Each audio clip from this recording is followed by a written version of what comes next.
ከዛ ነው የሆነ ሰዓት ላይ በቃ መርዝ ጠጣው ማለት ነው። በቃ ራሴ ላጥፋ መረረኛ ቃተኝ በቃ ሜንታሊ በጣም ተናልኩኝ ብሬክ ዳውን አድርጌያለሁ። በጣም ጤነኛ ሆንኩኝ። ያን መርዝ ጠጥቼው ለራሴ ገረመኝ። በቃ ሰዎቹ በቃ እቺ ልጅ ላይ ከምትሞት እንመልሳት ምናምን ነገር ተባልና ነብዩን እኮ ነው የሆንሽው አንቺ እህታችን። ሴቷ ነብይ ሴቷ መሐመድ ነው የሆንሽው።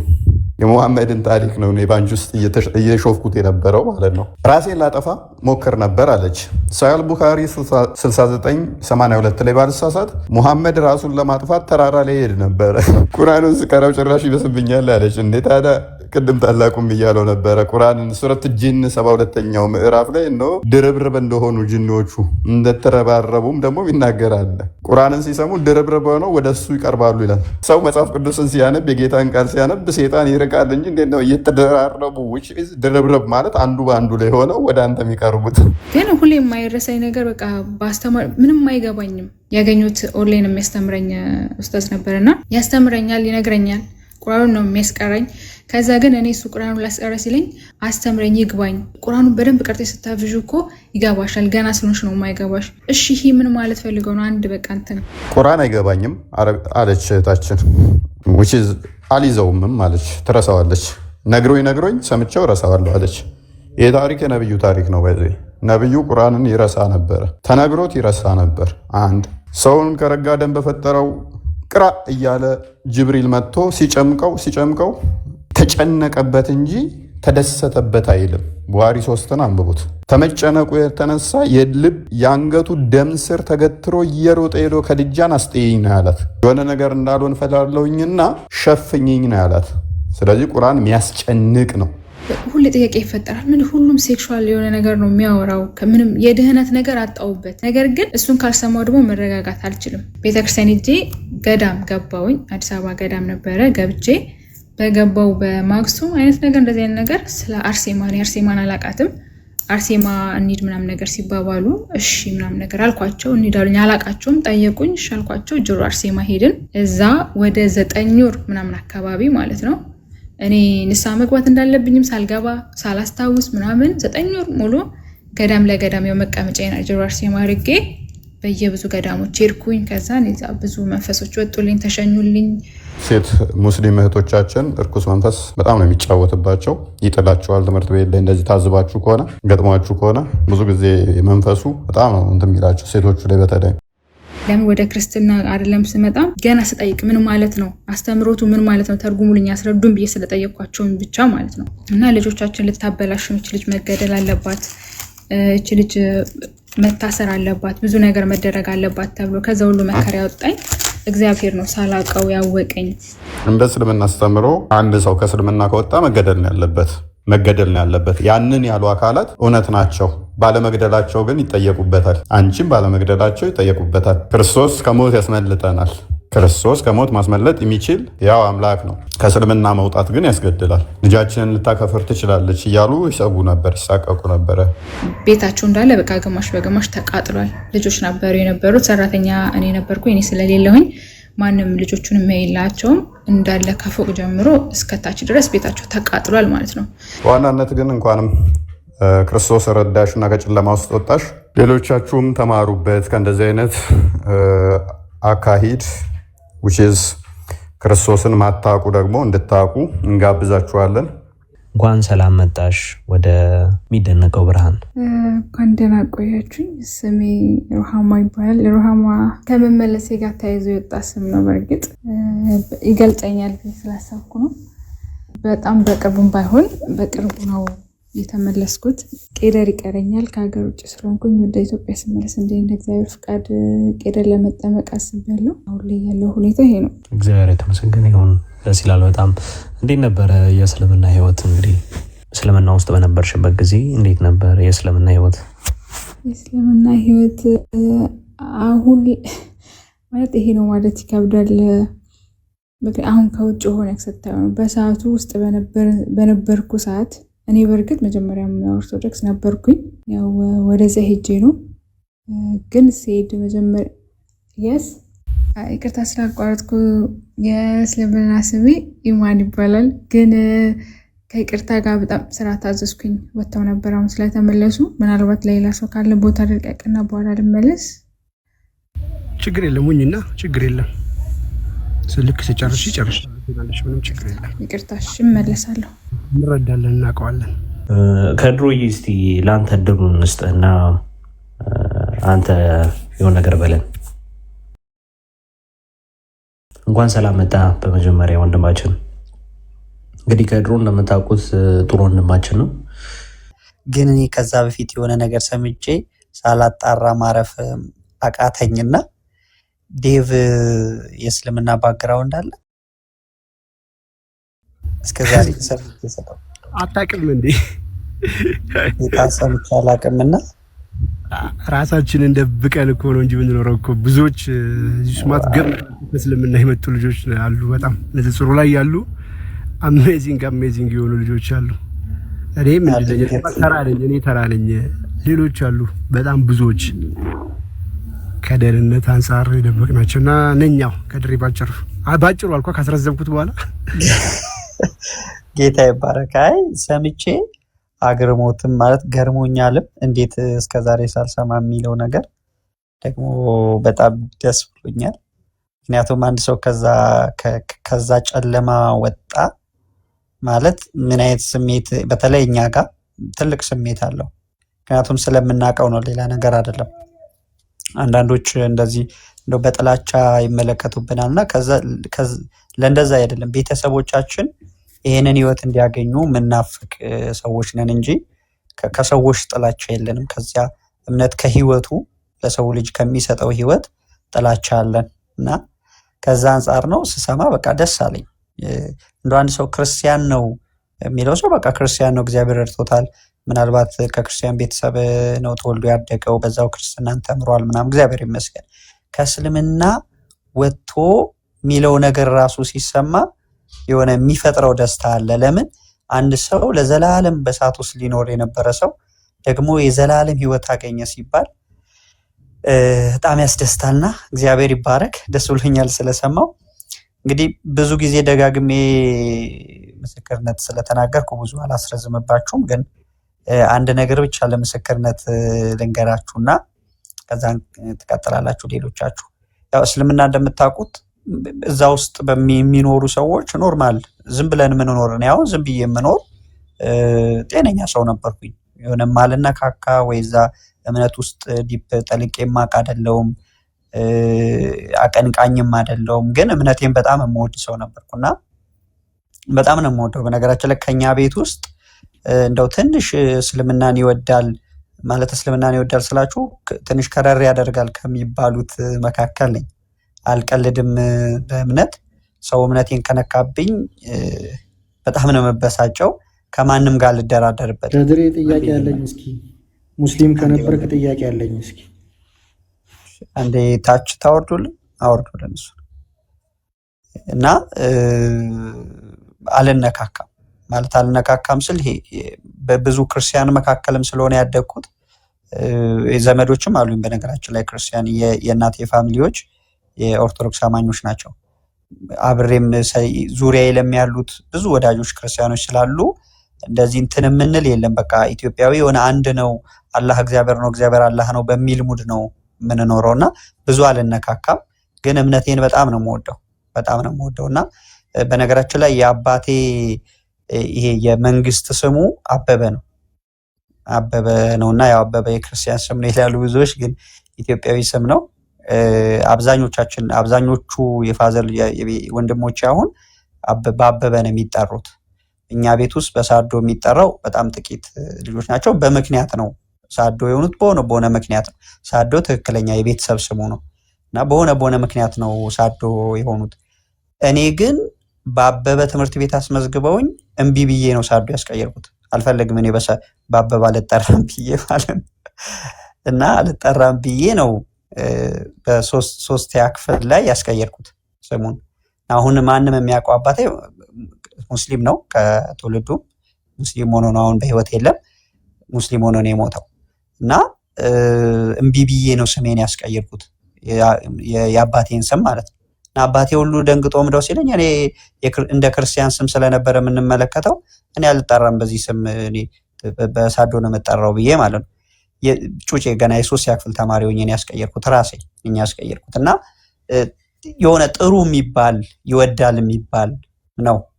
ረመዳን ሲመጣ በጣም ጎበዝ ነኝ ማለት በቃ ቤት ውስጥ አልቀራንም ቤታችን የቀራ ምናምን እንደዚህ በቁርአን ጠልቆ የሄደ ሰው የለም። አሁን እንደውም አንዳንዶቹ እየሞከሩ ነው። ግን ጥሩ ይሄ የሚወድ እምነቱን የሚወድ ሰው አይነት ነበርኩና ድንገት ስለነበረ ወደ ክርስትናው ህይወት የገባሁት ማንም አያውቅም ነበረ። ወደ ክርስትናው ህይወት እግዚአብሔር ረድቶኝ ገባው። በምን ምክንያት እንደው ገባህ ካላችሁ ስለ ዘላለማዊ ህይወት ማሰብ ጀመርኩ። ማለት የሆነ አምላክ አለ ከዚህ ከሞት በኋላ የሆነ ህይወት አለ የለም የሚል ጥያቄ ውስጤ መፈጠር ጀመረ። ከህይወት ከምኖርበት የህይወት ስርዓት የተነሳ እንደው ፈጣሪ የሚባል ነገር አለ የለም የሚል ጥያቄ ወደ ህይወት የመጣና እዛ ትግል ውስጥ በነበርኩ ሰዓት በእግዚአብሔር እርዳታ ያው ረጅም ስለሆነ አላረዝምባችሁም ወደ ክርስትና ዓለም ድንገት እኔ ክርስትና ተሰብኬ አላቅም ማለት ሰብከውኝም አላመጡኝም። ክርስትና ውስጥ ድንገት የክርስትና ዓለም ውስጥ ራሴን አገኘሁና ክርስትናን ከተቀበልኩ በኋላ ስመጣ ለረጅም ጊዜ እደብቅ ነበር ክርስትናዬ እንዳይታወቅ። በእርግጥኛ አካባቢ የኛ ማለት የኛ ስላችሁ አሁን ያለሁበት ቤተ እምነት አካባቢ ትንሽ ከእስልምና የመጣ ሰው ብዙም ቢኖር ግን ይፈራል እና ወደዚህ አሁን ወዳለሁበት ከተማ ከአዲስ አበባ ወደ አሁን ወዳለሁበት ከተማ ስመጣ ከስሜ ምክንያት የተነሳ ወረቀት ይዤ የመጣሁበት ቤተክርስቲያን ውስጥ ሊያስገቡኝ ፈቃደኞች አልነበሩ። ምክንያቱም ይፈራሉ የሆነ እንትን ምናምን የሚመስለውና ወደ 3 ወር አመላልሰውኛል። ተደብቄ እህቴ ጋር ነው የምኖረውና ተደብቄ ስለሆነ የሚሄደው ወደ 3 ወር አመላልሰውኛል ለትምህርት። ከዛ ነው ሌላ ቦታ አግኝቼ ጆይን አድርጌ መማር የጀመርኩት። ቤት ውስጥ ስኖር በቃ እየሸወርኩ ለተወሰነ ጊዜ እሷ ጋር ስለነበርኩ እየሸወርኩኝ በቃ የጌታን ስም ጠርቼ አላውቅም። አንድ ቀን እንደዚህ ወደ መኝታ ወደ ኪችን ውስጥ ገባሁኝና ጨለማ ነበረ ኪችኑ። ውሃ ይዤ ጀርካን ይዤ ስወጣ ቡታ ጋዝ መታወኝ በግሬ እና ደንግጬ በኢየሱስ ስም አልኩኝ። በጣም ድምፅ ጮክ አድርጌ ነው በኢየሱስ ስም ያልኩትና ቤት ውስጥ ያሉ ልጆች ሁሉ ናቸው ደንግጠው የቆሙት። እኔ የደነገጡት እንትኑ ስለመታሁት ሳይሆን የጠራሁት ስም ያስደነገጣቸውና በጣም ነው የደነገጡት። ካልደገምከው ብለው አነቁኝ። በቃ ያው ይፈንዳ ብዬ በኢየሱስ ስም ነው ያልኩት። ምንድነው አልኳቸው። ያው ትንሽ እንትንም ስለሆንኩኝ ቁጡ ነገር ስለነበርኩ ብዙ አይፈሩኝም። ምን ሆነክ ነው ምናምን አሉኝ። አይ በቃ ክርስቲያን ነበርኩ ወደ ክርስትና ገብቻለሁ ክርስቲያን ነኝ ብዬ ነገርኳቸውና የዛና ልጠነቀቅ ነበር። ብዙም ትንሽ ያስፈራል። ልክ አሁን ዴቭ እንዳለው በተለይ በኢኮኖሚ ያልጠነከራችሁ ራሳችሁን ያልቻላችሁ ምናምን ከሆነ ከዛ የሚመጣው ተጽዕኖ እንድትደብቁ እንድትወጡ ሁሉ ያደርጋል። እኔ ያውቃለሁ አብረን እንማር የነበረ የክርስትና ትምህርት ስንጀምር መሐመድ የሚባል ልጅ እህቱ ነች እንትን የምትለው የምታግዘውና ይሄንን ካላቆም ካላግዝህም ብለው ያቆመ ልጅ አውቃለሁ። ሙሉ በሙሉ የወጣ ልጅና በእንደዚህ አይነት ተጽዕኖ ውስጥ እንመላለሳለን። ክርስትና ውስጥ ግን ምን አስገባክ እንደው ወደ ክርስትና እንዴት ገባ ምናምን የሚለው እንደው በቃል ለመናገር ይከብደኛል። ምክንያቱም በዛን ጊዜ በቃ ፈጣሪ አለ የለም የሚል ጥያቄ ውስጥ ነበርኩ። ለ5-6 ወራት ውስጥ ያ ጥያቄ ነው የሚፈሰው። አለ ወይ ፈጣሪ የለም ወይ? ምን ለምንድን ነው ብቻዬንም ስለነበርኩ ምዞር የነበረው ለምንድን ነው ይሄ ነገር የሚፈጠረው? ፈጣሪ ካለ ለምንድን ነው አላህ ካለ ለምንድን ነው ይሄ ነገር የማይስተካከለው? እኔ ብቻ ነኝ አለ የራሴ የግል ህይወት ውስጥ በጣም ጥያቄ ይፈጥርብኝ ነበር። ወደ ክርስትና ህይወት ውስጥ ከገባው በኋላ እቺን ብቻ ብዬ ልጨርስ። ወደ ክርስትና ህይወት ውስጥ ከገባው በኋላ እነዛ ፈጣሪ አለ የለም ያስባሉኝ ህይወቶች በጣም በእጥፍ ነው ወደ ህይወቴ የመጡት። ያን ጊዜ በነበርኩ ሰዓት ያንን እንዳስብ ያስገደደኝ የህይወት ላይፍ በእጥፍ ምናልባት በእጥፍ በሚባል ደረጃ በህይወቴ ላይ አልፏል። በዚህ 13 ዓመት አልፎኛል። በዚህ 13 ዓመት ግን ጌታን ሳስበው ስለ ጌታ ፍቅር ሳስብ ስለ ዘላለማዊ ህይወቴ ሳስብ እነዛ ነገሮች እዚህ ማለት ምንም አይመስሉኝም። ያኔ ለኔ ትልቅ ኢሹና ጥያቄ የነበረው ነገር ጌታን ሳስበው የጌታን ፍቅር ሳስብ ከሞት በኋላ ስላለኝ ህይወት ሳስብ ጌታ የሰጠኝን ምህረት ሳስብ ምንም አይመስለኝም። እና ለኔ ማረጋገጫ ይመሰክርላችኋል ይሌለ የጌታ ቃልም በውስጣችሁ ያለው መንፈስ ይመሰክርላችኋል የሚለውና የሆነ የቆምኩበት መሰረት የሚያናውጠኝ እንዳልሆነ የያዝኩት ጌታ የሚያናውጠኝ እንዳልሆነ ስጋት እንደሌለብኝ እርግጠኛ ነኝና እኔ እሱ ብቻ እንደው ይሄ መጽሐፍ ገልጠን ሐሰቱን ከዛ እየጠቀስን ከመጽሐፍ ቅዱስ የተገለጠውን እውነት እየተናገርን ከምናሳምነው ይልቅ እኔ ህይወት ውስጥ ያለው ብርሃኑ እሱ እርግጠኝነቱን ውስጤን ያረጋግጥልኛልና ጌታን በጣም ነው የምወደው። አሁን ምኖርበት ሌላ ህይወት የለኝም። በቃ እኔ ስለ ጌታ ሳስብ ሌላ ነገር ማሰብ አልችልም። ስለ ኑሮ፣ ስለ ህይወት ምናምን፣ ስለ መውጣት፣ ስለ መግባት ማሰብ አይደለም። ከዛም የተነሳ ብዙ ህይወት አሳልፌያለሁ። በነገራችን ላይ በቤተሰቦች በጣም ብዙ ወንድሞች አሉኝ። እኔ 17 ወንድም እህቶች ነው ያሉኝ። አባቴ ጎበዝ ነውና 17 ወንድም እህቶች አሉኝ። ጥሩ ህይወት የሚኖሩ ሁሉም ባይሆኑም ግን ጥሩ ህይወት የሚኖሩ አሉ፣ ሊያግዙኝ የሚችሉ ግን ደፍረውኝ አያውቁም። ማለት በጣም በብዙ ነገር ተደልዬ አውቃለሁ። በጣም በብዙ ነገር ግን ከዛኛው ወደዛ ከመመለስ ይልቅ ያንን የጨለማ ህይወት ውስጥ ተመልሶ ከመግባት ይልቅ ረሃብን መርጫለሁ።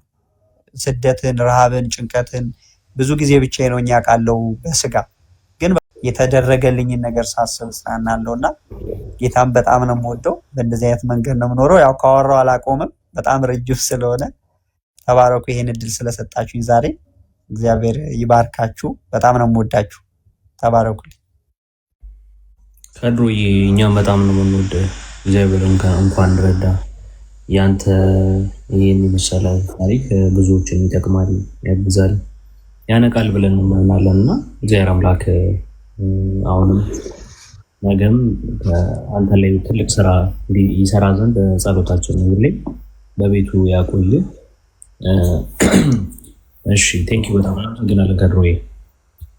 አሜን። ተባረክልኝ። እሺ ድሮዬ እንወዳለን፣ እናመሰግናለን። እውነት ጎርስ ይላል በጣም እናወራለን ደግሞ ሞርሳል። እሺ እሺ እህታችን እሺ ገኒ ከዩቲዩብ ነው። አቤት አቤት። ከዩቲዩብ ነው የመጣሽው አይደል? አው ከዩቲዩብ ነው የመጣሁት። ድንገት ነበር የገባሁት። ጉዳዩንም ብዙ አላጣራሁም። እሺ ትንሽ ነገር ነው የሰማሁትና ለምን ትንሽ የራሴን ታሪክ አላካፍላችሁም ብዬ ነው። እሺ ከእስልምና ነው የመጣሽው ታቻ? አዎ ከእስልምና ነው የመጣሁት። እሺ በጣም ደስ ይላል። እንኳን ሰላም መጣሽ እህታችን። አመሰግናለሁ። እኔ እንኳን በስተት ነው የገባሁት። ኦኬ። እኔ የተወለድኩት ከኦርቶዶክስ ፋሚሊ ነው። እሺ። እና እናቴ ልታሳድገኝ ስላልቻለች ብዙ ልጆች ነበሯት። ልታሳድገኝ ስላልቻለች ለዘመድ ሰጠችኝ። እሺ። የወሰዱኝ ደግሞ ሙስሊሞች ናቸው። እና 1 አመት ከምናምን ወር ሲሆነኝ ነበር የሰጠችኝ። ኦኬ። እና ምንም ሳላውቅ በእስልምና አደኩኝ። ሃይማኖቱንም ብዙ አላውቅም፣ አረብኛ ምንም አላውቅም። እና ያሳደጉኝ ፋሚሊዎች የመንግስት ሰራተኞች ነበሩ። ብዙም እንደዚህ ትኩረት ሰጥተው እንትን አይሉ፣ ስለ እምነት አያስተምሩኝም። ኦኬ። እና በቃ የሆነ ጓደኞቼ ኦርቶዶክሶች ናቸው። የሆነ የሆነም ነገር ብቻ ከነሱ ላይ በጣም ያርቀኝ ነበር ሳቀው ማለት ነው። እሺ። የሆነ ብዙም አይዋጥልኝም። ብቻ ስለ ሴት ክብር ያላቸው ነገር ብዙም አይመቸኝም ነበር በሰዓቱ። እና የሆነ ጊዜ ላይ በቃ በቅርብ ጊዜ ኦልሞስት 1 አመት ከምናምን ወር ቢሆን ነው የሆነች ጓደኛዬን አወራኋት። ኦርቶዶክስ ነች። ኦኬ። እና እኔ እንደዚህ እኮ እኔ እንትን ፋሚሊ ፈርቼ ነው እንጂ እኔ እኮ በዚህ መቀጠል አልፈልግም ምናምን ነገር አልኳት። ከዛ እሺ በቃ ምናምን አለችኝ። ምንም ግን በሰዓቱ መቁረጥ አልቻልኩም። ምክንያቱም ፋሚሊ እጅ ነው ያለሁት፣ ተማሪ ነበርኩኝ። እና ከዚህ መውጣት አለብኝ ምናምን አልኩኝ። በቃ ምናምን ብለን ከዛ ክፍለ ሀገር እሷ ቤተሰቦች ጋር ሄድን። ከዛ በኋላ ልክ እንደሄድን ጥምቀት ነበር ጥር 12 ሚካኤል ቤተክርስቲያን ነበረ። ከዛ ለምን ከምትቀመጪ አብረን አንሄድም ምናምን ነገር አለችኝ። ከዛ ኧረ እኔም ደስ ይለኛል እንሂድ በቃ ምናምን ብዬ ጥበብ ለብሼ የእናቷን ማለት ነው ለብሼ አብረን ሄድን። ያው ልክ እነሱ በቃ እንደምናማትበው ምናምን ሁሉን ስርዓቱን አሟልቼ ምናምን ገባሁኝ። ከዛ ቁጭ ብዬ እንዴ እዚህ መምጣቴ ካልቀረ ለምን ዝም ብዬ እስቲ ፈጣሪ በምክንያት ነው ደጁን ያስረገጠኝና ብዬ ትንሽ ጸሎት አረኩኝ። የሚገርመው ነገር የሚረባ ጸሎት እንኳን አልጸለይኩም ጌታ እና ሚካኤል ቤተክርስቲያን ነበር። በእለቱ ላይ ቤተሰቤን አገኘሁ። ይሰማል? እሺ። እና በእለቱ ዕለት ቤተሰቤን አገኘሁ፣ ታላቅ ወንድሜን አገኘሁ። በቃ ማመን አልቻልኩም፣ ከባድ ነበር።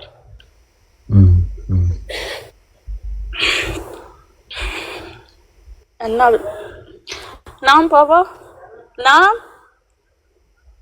ናም ባባ ታየብ ይቅርታ የማዳም ቤት ነው ያለሁት።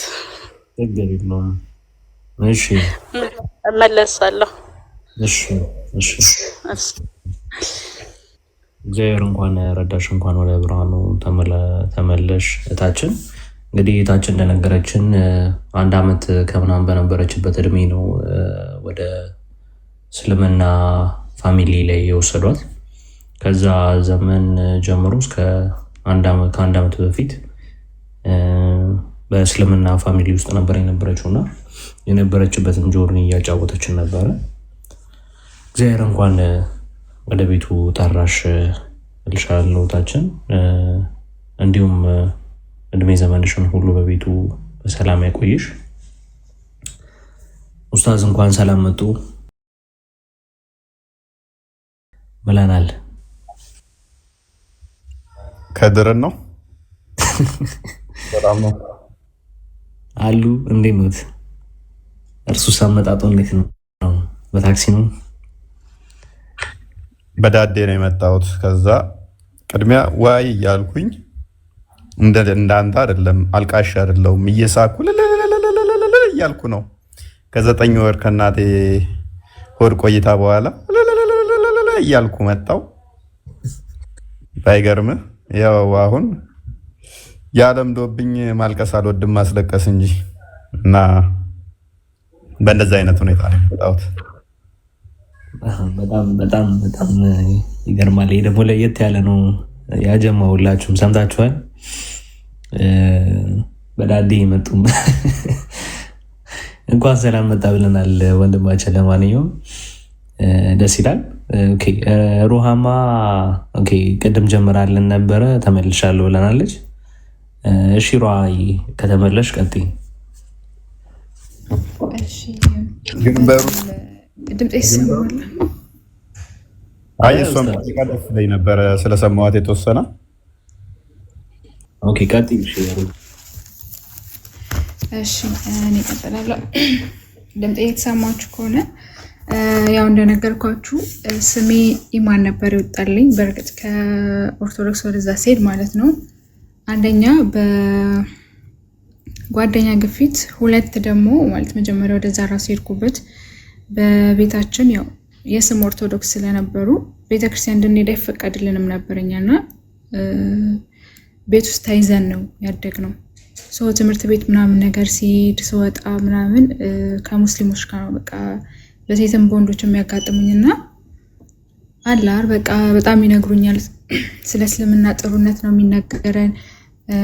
ሰንበት ትምህርት ቤት ለመግባት ሞክሬያለሁኝ ተከልክዬ በቤትም ተደብቄ ምናምን ስለሚሄድ ሰው የዛን ሰዓት መጽሐፍ ቅዱስ ማንበብ አይደለም መጽሐፍ ቅዱስም አልነበረኝም እና ስለ መጽሐፍ ቅዱስ የሚነግሩኝ ነገር በቃ በጣም የሚያስፈራ የሚያስጠላ፣ ልክ የሰው ስጋ መብላት ይፈቀዳል ምናምን አሁን እንደሚባለው ማለት ነው። እና በሰዓቱ ይነግሩኝ የነበሩት በቃ ይሄ ለሴት ልጅ በጣም ጥሩ ያልሆነ እምነት እንደሆነ፣ ሰው እንደማያከብር በቃ የተለያየ በጣም መጥፎ ነገሮች ናቸው የተነገሩኝ የሞሉትና እያደኩኝ በሄድኩኝ ቁጥር ሞር ወደ እስላም እየተሳብኩኝ መጣሁኝ። ከቤት መውጣት በራሴ መውጣት በሚጀምርበት ሰዓት ትንሽ ከቤተሰብ ጋር ያለመግባባት ነገር ስለነበረ ሙስሊም ጓደኛዬ የነበረች ሀገር ቀይሬ እሷ ወዳለችበት ወደ እሷ ቤተሰብ ስሄድ እንዳለ ቦታው እንዳለ ሙስሊሞች ናቸው፣ አካባቢው ክርስቲያን ምንም የማይገኝበት። በጣም ብዙ ጓደኞችን አፈራው እንትን አልኩኝ። ሞር እየተሳብኩኝ መጣሁ ወደዛ። ከዛን ሰለምኩኝ።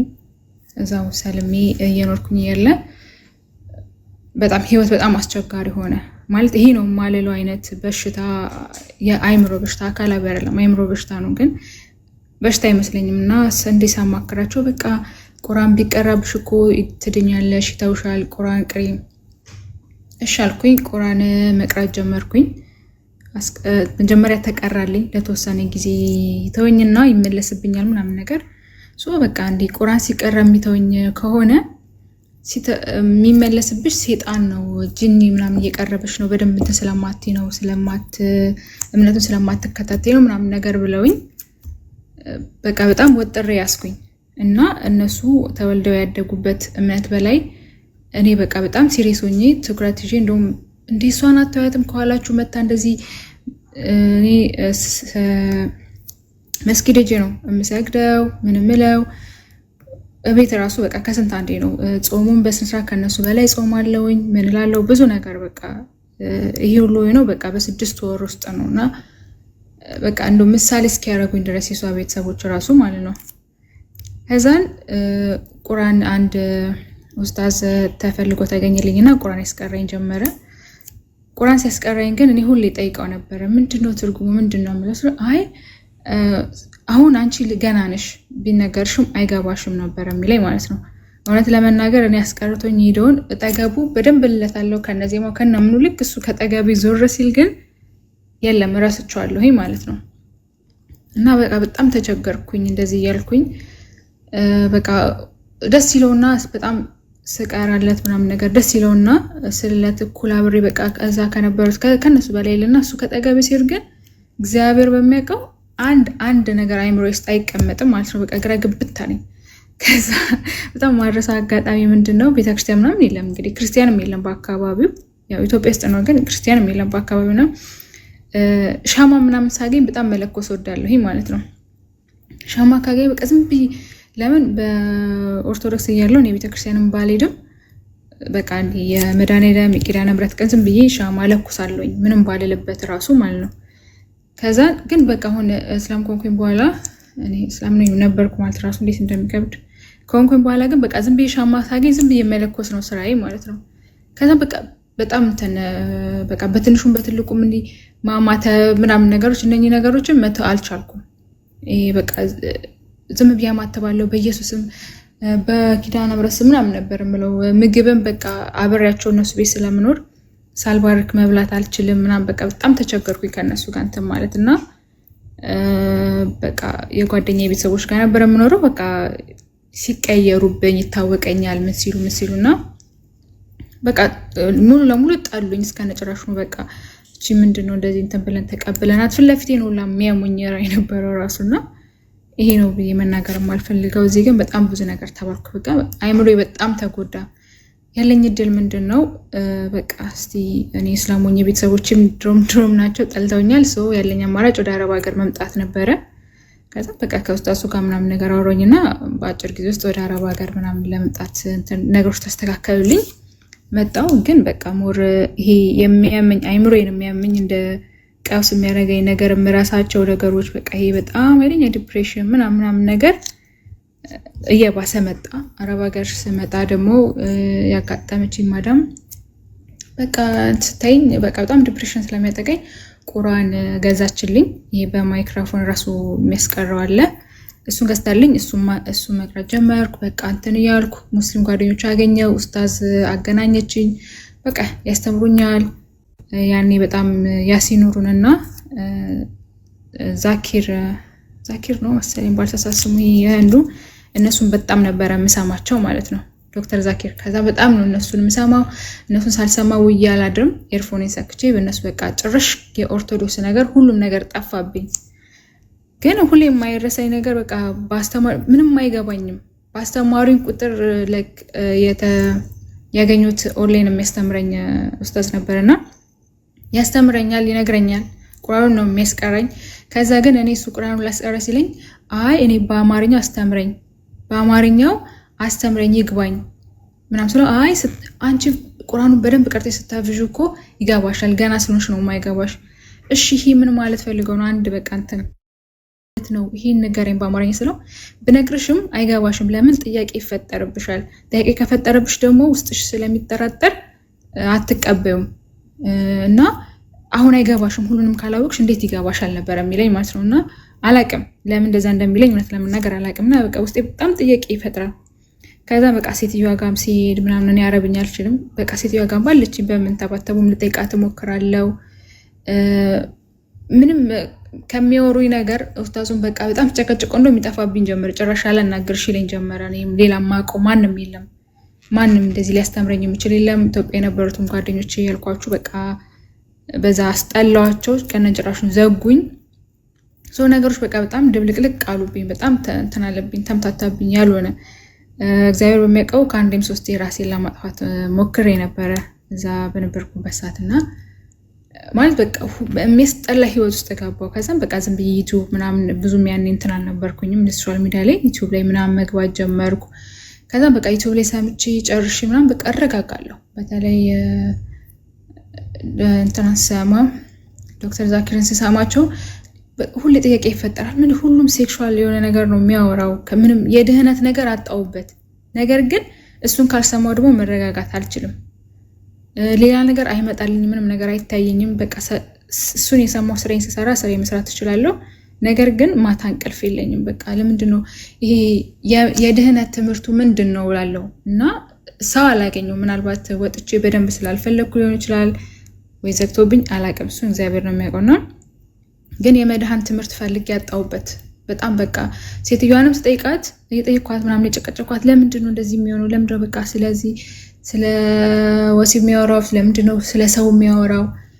እና በቃ እኔ እንደውም በጣም በነገሩኝ ሰዓት እኔ ካለ ይልቅ ነብዩ ነው በቃ አምላክ ብዬ ተቀበልኩት። በቃ በሰዓቱ ማለት ነው ስለሱ ስለ ነብዩ የሚነገረኝን እና አላቅም በቃ ውስጤ በጣም ይወዳቸዋል፣ ስለሳቸው መስማት ይወዳል በጣም። ግን ከሰማው በኋላ ይጠፋል፣ በልቦናዬም በጭንቅላቴም አይቀመጥም። ከዛ በቃ ይሄ ቁርአን የሚያስቀረኝ ሰውዬ ይጠፋና ይመጣል። በቃ ጥያቄ ሳበዛበት ጨፋና ይመጣና ጥያቄ ይጠይቀኛል። አልመልስለት ስለው ወደ እኔ ነገሩን ያዞርና በቃ አንቺ ስለማትሰሚ ነው፣ ልብሽ ድፍን ስለሆነ እኮ ነው።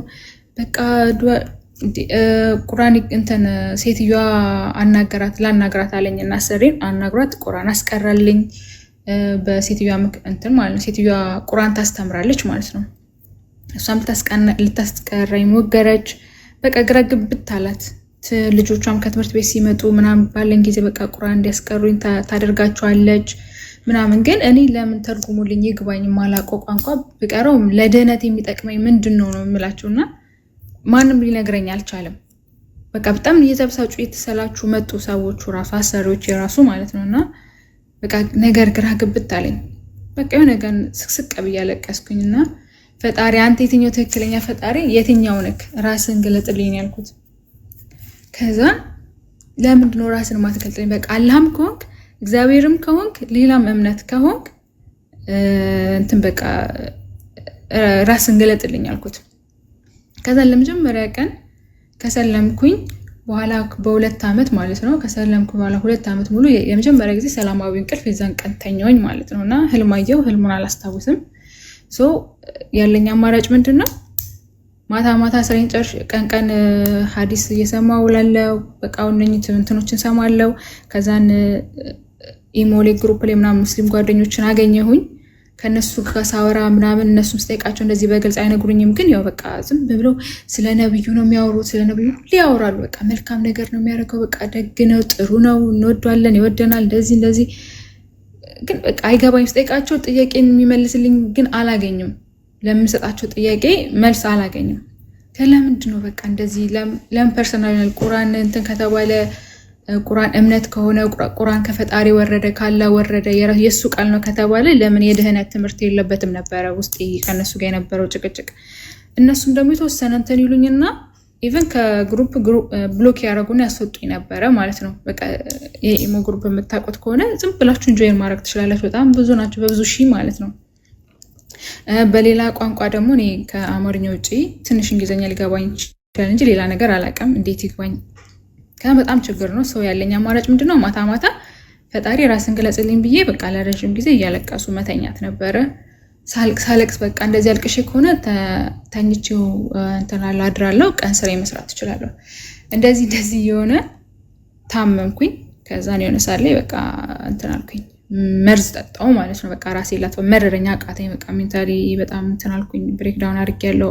የለውም የጠጣሁትን መርዝ ተኝቼ ኖርማል እንቅልፍ 24 ሰዓት ተኝቼ ነቃሁኝ። ጤነኛ ኖርማል ሆንኩኝ፣ በጣም ጤነኛ ሆንኩኝ። ያን መርዝ ጠጥቼው ለራሴ ገረመኝ። በቃ ሰዎቹ በቃች ልጅ ላይ ከምትሞት እንመልሳት ምናምን ነገር ተባልና ከዛ እንደዛ ሲባል የሰውየው አሰሪ እህት ካረዘምኩባችሁ በጣም ይቅርታ አስቆሙኝ እሺ በማል የሰውየው እህት ትውሰደኝና እሷ ጋር እየሰራውኝ እያለ እሷ ወሰደችኝ። በቃ እስቲም ቦታ ትቀይርና ልጅቷ ጥሩ ነች፣ ቦታ ትቀይርና ምናልባት ከተሻላት ምናምን ተብሎ እዛ ሄድኩኝ።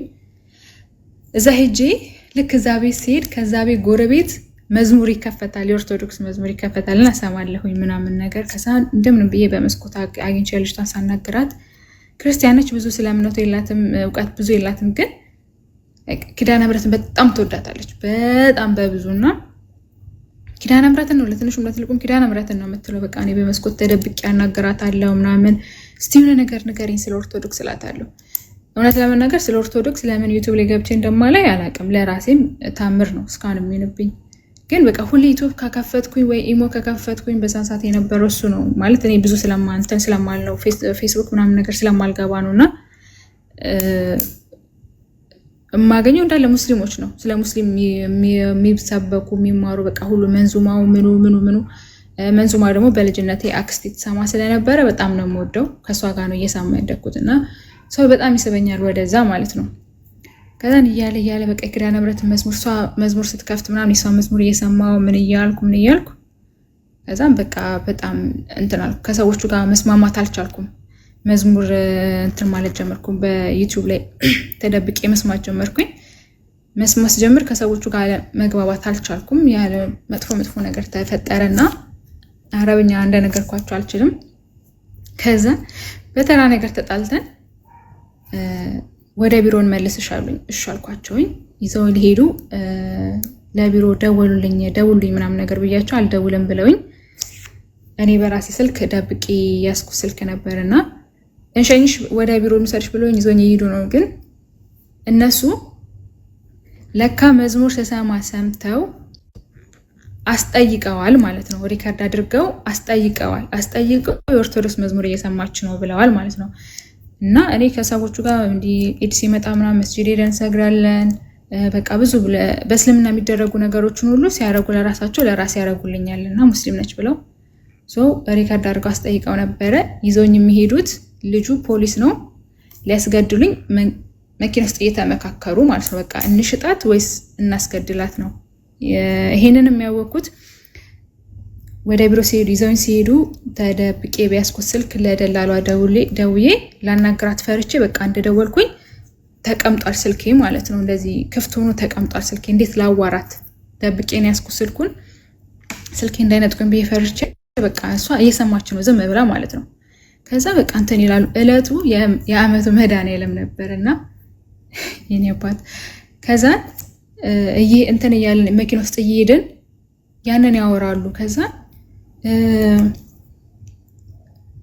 ሰማችና ምንም ማለት እሷም አልተናገረችም። እነሱ የሚያወሩትን ሰማች ነው ይነሳል። ሀሳባቸውን ቀየሩ። ምን ብለው እንደቀየሩ አላውቅም፣ አልነገረችኝም። እሷም ቀጥታ ወደ ቢሮ ይዘውኝ ሄዱና አንፈልጋትም ውሰጃት እቺ ልጅ ምናምን ነገር። ከዛ ለካ እየመጣን እኔን እንደዛ ለማድረግ እየተነጋገሩ ቤት ውስጥ እሳት አደጋ ተነስቶ ሰዎቹ ቤታቸው እንዳለ በቃ ግማሽ በግማሽ ተቃጥሏል። ልጆች ነበሩ የነበሩት፣ ሰራተኛ እኔ ነበርኩ። እኔ ስለሌለሁኝ ማንም ልጆቹን የማይላቸውም እንዳለ ከፎቅ ጀምሮ እስከታች ድረስ ቤታቸው ተቃጥሏል ማለት ነው። ከዛም በማለካ ተደውሎ ተነግሯቸዋል። በቃ እኔን ወደ ቢሮ ወሰዱኝ። ወረወሩኝ። መንገድ ላይ ነው ራሱ ቢሮ ጋር አላደረሱኝም። አስፋልት ላይ ጣሉኝና እዚህ ጋር ነች በቃ ውሰዷት ምናምን ነገር ብለውኝ ብለዋት ሄዱ ማለት ነው። ከዛን ሴትዮዋ በቃ በጣም እንትን አለች፣ አለቀሰች። ደላላ ስታገኝ ምን ሆነሽ ነው ምናምን ስላት ነገር ብላ ሪከርድ ያደረገችውን አስቀምጣ አሰማችኝ ማለት ነው። እንደዚህ ማለት ነው በቃ መድኃኒዓለም ይወድሻል ማለት ነው ምናምን አለችኝ። ከዛ በቃ እግዚአብሔር ይመስገን ማለት እኔ ለመጀመሪያ ጊዜ በቃ እግዚአብሔር ይመስገን አልኩኝ። የዛን ጊዜ በቃ ከልቤ ማለት ነው ፈጣሪ እግዚአብሔር ነው ብዬ አመንኩኝ። ከዛ በቃ እኔን ካንስል ለማስደረግ ብሎክ ለማስደረግ በጣም ብዙ ነገር ተደረገ። በጣም ብዙ ነገር ተደረገ። እዛ ህይወቴ ለማበላሸት እኔንም ለማሳሰር ቢሮ ካስወሰዱኝ በኋላ ማለት ነው። ደላላ እግዚአብሔር ስጣት መድኃኒዓለም ተጨምሮበት ነገሮች ተስተካከሉልኝና እንትን አልኩኝ። ወደ ሀገር የገባው ብሎክ ሳልደረግ ብሎክ ከተደረግኩ ወደዛ ሀገር ተመልሼ መግባት ስለማልችል ወደ ኢትዮጵያ እንደምን ተብሎ ወደ ኢትዮጵያ ገባሁኝ። ከዛ ይሄን ለማንም አልነገርኩም፣ ለቤተሰብም አልነገርኩም። ከዛ እኔ ጨለልኩ። በዛ መሃል በቃ የለውም ራሴን አላቅም ምናምን ነገር በጣም ብዙ ነገር ስታለው ብዙ ነገር አላደርግም። ከዛ ወደ ኢትዮጵያ ሲሄድ ለቤተሰቦች የማልተነገርኩም፣ ዝም ብዬ ሄድኩት። በዛው በመጣሁኝ ዝም ብዬ ቤተክርስቲያን ሄድኩኝ። ቤተክርስቲያን ሄጄ ገዳም ገባሁኝ። አዲስ አበባ ገዳም ነበረ። ገብቼ በገባው በማግስቱ አይነት ነገር እንደዚህ አይነት ነገር ስለ አርሴማን አላቃትም። አርሴማ እንሂድ ምናምን ነገር ሲባባሉ እሺ ምናምን ነገር አልኳቸው። እንሂዳሉኝ አላቃቸውም። ጠየቁኝ፣ እሺ አልኳቸው። ጅሩ አርሴማ ሄድን። እዛ ወደ 9 ወር ምናምን አካባቢ ማለት ነው እኔ ንስሐ መግባት እንዳለብኝም ሳልገባ ሳላስታውስ ምናምን 9 ወር ሙሉ ገዳም ለገዳም ያው መቀመጫ ጅሩ አርሴማ አድርጌ በየብዙ ገዳሞች ሄድኩኝ። ከዛ እዛ ብዙ መንፈሶች ወጡልኝ፣ ተሸኙልኝ፣ ተረጋግተው ራሴ ቄደር መጠመቅ ራሱ እንዳለብኝ አላቅም፣ አልተጠመኩም ምናምን እንደዛ ሳልሆን እንደዛ ምንም ነገር ሳላደርግ ንስሐ ሳልገባ ምንም ሳልል ከየት እንደመጣሁ ለማንም ሳልነግር 9 ወር ሙሉ ጸበል ምናምን ተንከራተትኩ አልልም። ሄድኩኝ በቃ ሰላም አገኘው፣ ተረጋጋው። የሚያስጨንቀኝ እንደነበር አወቅኩት፣ ተመለስኩ ምን አልኩኝ። ከዛ ጸበል ወጣሁ። ከ9 ወር በኋላ ለማንም አልነገርኩም፣ ማንም አያውቀኝም። እዛ ጸበል ራሱ ልጆች ባገኝም ብታወቅም ምንም ብልም አርሴማ ብዙ ታሪክ ታምር ሰራችልኝ በህይወቴ። እቤትም ቤተሰቦቼ ጋር ሄዳ ብዙ ነገር አረገችልኝ እና እንደዚህ ብዬ ብናገር ያው የቤተሰብ ነገር ስለሚወጣ ነው። እና ከዛን እንትን ማለት ጀመርኩኝ። እስቲ ምንድነው ክርስትና ብዬ ማውራት የጀመርኩ ማሰብ ራስ የጀመርኩት ከዛ ከገዳም ከወጣው ምናምን ነገር በኋላ ተመልሼ ወደዚህ መጣው። እግዚአብሔር ይመስገን አሁን ድፍን ዓመት ሆነኝ ወደዚህ ከመጣሁኝ። ከዛ በኋላ እንደተመለስኩኝ ቲክቶክ ላይ ሞር አክቲቭ መሆን ጀመርኩኝ። ግን እምነት ነገሮች ላይ ምናምን አልነበረም። አሁን በቅርብ ላይ በጣም በቅርብ በወር ማክሲመም 2 ወር ምናምን ቢሆን ይመስለኝ እግዚአብሔር ይመስገን መጀመሪያ ያገኘሁት ናኑን ነበረ ላይቭ ላይ።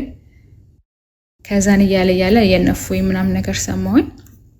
የእናንተን ትምህርት ሰምቼ ደግሞ በቃ ስለ ክርስትና በስነ ስርዓት መማር ማወቅ የፈለኩት የእናንተን ሰምቼ ከዛን ቤቲ ኤፌሶንን ከዛን ማማይን ከዛን የእፎይን ስሰማ ተራ በተራ በቃ ሳላስበው የእናንተ ቪዲዮ ይደርሱኛል፣ የእናንተ ላይፍ ይደርሰኛል።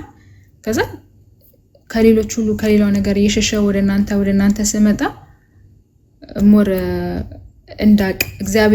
እግዚአብሔር እንዴት በምህረት እጁ እንደሰበሰበኝ እንዴት እንደጠበቀኝ እንዴት በዛ ሁሉ ፈተና እንደዛ ትቼው እሱን ክጄ ማለት ነው እንግዲህ መንፈስ ቅዱስን መካድ ነው እኔ እስልምና ማለትና እሱን ሳይድቤ እሱን ትቼው ሄጄ እሱ ግን ሳይተወኝ በጤናዬ መልሶ ክብሬን ከሰው እኩል አድርጎኝ እንዲህ ነው ብዬ ለመናገር ራሱ ቃላት ያጥረኛልና በእናንተ አየሁኝ እና እናንተን እግዚአብሔር ይስጣችሁ፣ እግዚአብሔር ያክብርልኝ ማለት ሳላስበው ነው በቃ ነገሮች እየተሰካኩልኝ የመጡት። ከዛ እንዴ በእስልምና ለካ እንደዚህ ሲባል የነበረው እንደዚህ ሲያስተምሩ የነበረው ለካ እውነት ነው። በይበልጥ በቃ አይምሮ ውስጥ ጭንቀት ላይ የነበረው አይምሮ ላይ በጣም ብዙ ጥያቄዎች የነበሩት ብዙ እንደነገርኳቸው አልተረጎሙልኝም፣ አላስተማሩኝም። ግን ትንሽ የሰሟቸው ስለ ሴቶች በጣም ስለ ሴቶች ይሰጥ የነበረው ትምህርት ሲያስተምሩት የነበረው ትምህርት ምክንያቱም ሰዎቹ እዛ የሚያሰሩ ወንዶቹ ምናምን አሉና እነሱ በማስመጡ እናንተ ሴቶች እኮ እንዲህ ናችሁ ምናምን ነገር የሆነ ነገር ፈልገው ሴትነት መጠቀም ፈልገው እናንተ እኮ እንደዚህ ናችሁ ይላል ቁርአኑ ላይ ምናምን ነገር ይሉኛል። ምን ማለት ነው ማን ነው የሚያስረዳኝ ምናምን ነገር ብዬ ግን አሁን መጥተው እናንተ እዚህ መጥቼ እናንተ ስትፈቱልኝ እናንተ ስትናገሩት ምን ማለት እንደሆነ ምን ማለት እንደፈለጉ ትምህርታቸው ምን እንደሆነ ስነግሩኝ አለካ እንዲህ ያደርጉ ነው የነበሩት እንዲህ ሲናገሩ እንዲህ ሲጠይቁኝ የነበሩት ከዚህ አንፃር ነው ከዚህ ሁኔታ ነው ብዬ እንዳሰብ አድርጎኛልና እውነት እስልምና በጣም የእንትን ነው የጨለማ ህይወት ነው።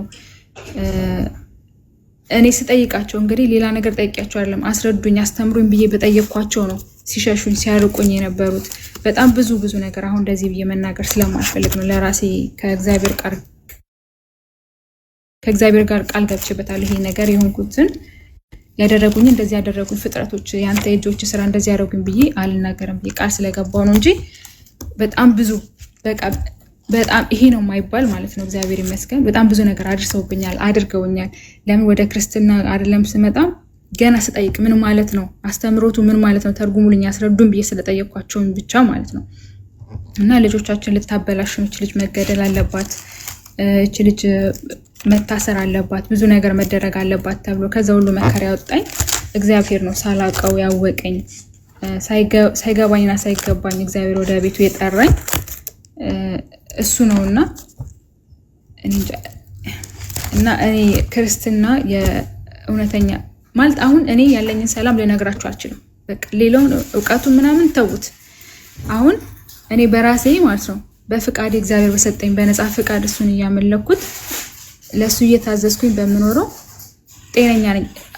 አይምሮ ሐኪም ቤት መግባት አለባት ተብዬ ማለት ነው ይሄ አማኑኤል መሄድ አለባት ተብዬ ሁሉ ነገር ጣጣ አልቆልኝ የነበርኩ ሰው ነኝ። እግዚአብሔር ይመስገን ደጁን አልረገጥኩኝ።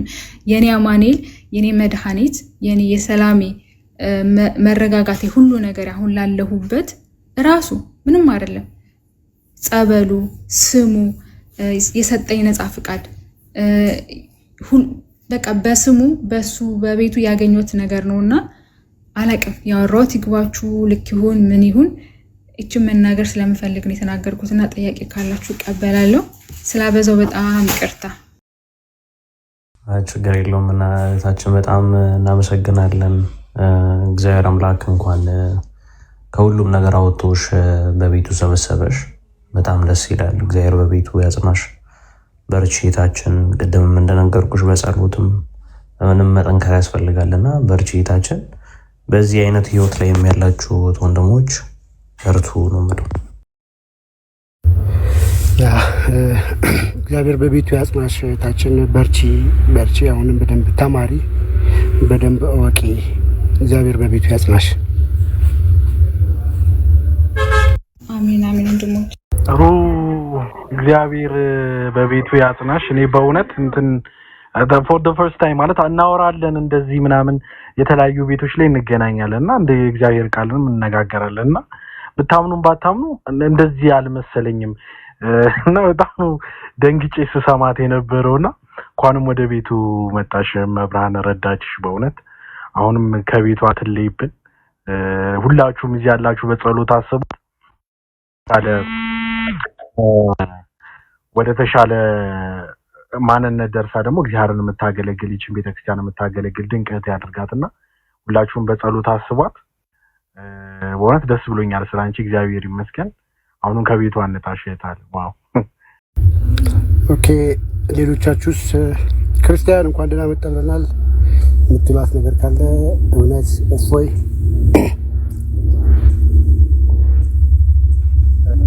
ደህና ቆያችሁ። ሁሉ ሰላም ብያለሁ። እንኳንም እግዚአብሔር ረዳሽ። እንኳን ከድቅድቅ ጨለማ ወደሚደነቀው ብርሃን እግዚአብሔር አምላክ ጠራሽ። አሁንም በቤቱ ያጽናሽ። ክርስቶስ ኢየሱስን ከዚህ በላይ የምትወጂበት የምታፈቅሪበት ጸጋውን ይስጥሽ። ስለሱም ደግሞ ለሰዎች ሁሉ እንድትመሰክሪ ጸጋውን ያድልሽ።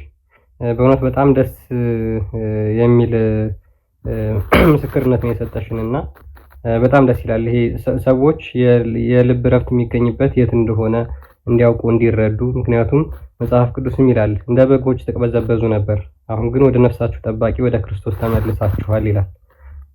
ከክርስቶስ የተለየች ነፍስ ሁልጊዜም ቢሆን መንገዷ መቅበዝበዝ እንደሆነ ግልጽ ነው እና እንኳንም ወደዚህ ጠራሽ፣ ወደዚህ ሰላም ወደምታገኝበት ነገር ጠራሽና እግዚአብሔር አምላክ የተመሰገነ ይሁን። በርቺ፣ ከዚህ በላይ ቀጥይ። አንቺም ደግሞ ስሙን በአሕዛብ ፊት ሁሉ ለመመስከር ደግሞ ጽናቱን ጸጋውን ይስጥሽ። ለሴቶች እድል ስጡ እንጂ ሌዲስ ፈርስት። እውነት ቀጥይ። እሺ ቦስዬ እግዚአብሔር ያክብርልን። ይስጥልኝ። ደህና ነህ? ለዚህ ሰዓት ነበረ አካውንት እንትን በል ይለኛል፣ ያስቸግረኛል እና በውስጥ 10 ብር ልክልሻለሁ። 10 ብር ልክልሻለሁ። እኔ እንደምታናግረኝ ላልመሰለኝም ነበረ። ኤኒሁ የኔ ውድ እንኳን ልዑል እግዚአብሔር ረዳሽ።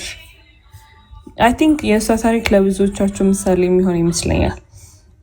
አንዳንድ ጊዜ ሰው ከጥላቻ ወይም ደግሞ ከንቀት ከማህበረሰብ ይሄ ማህበራዊ ህይወት ከሚባለው ጠልነት አይደለም አዋዋላችሁን፣ ጓደኞቻችሁን፣ አብራችሁ የምትሆኑ ሰዎች ምረጡ የሚባለው። በእርግጥ የእናንተ የምትሉትን ነገር ሪስፔክት አድርጎ አብራችሁ የምትማሯቸው አብራችሁ የምትሏቸው ሰዎች ሊኖሩ ይችላሉ።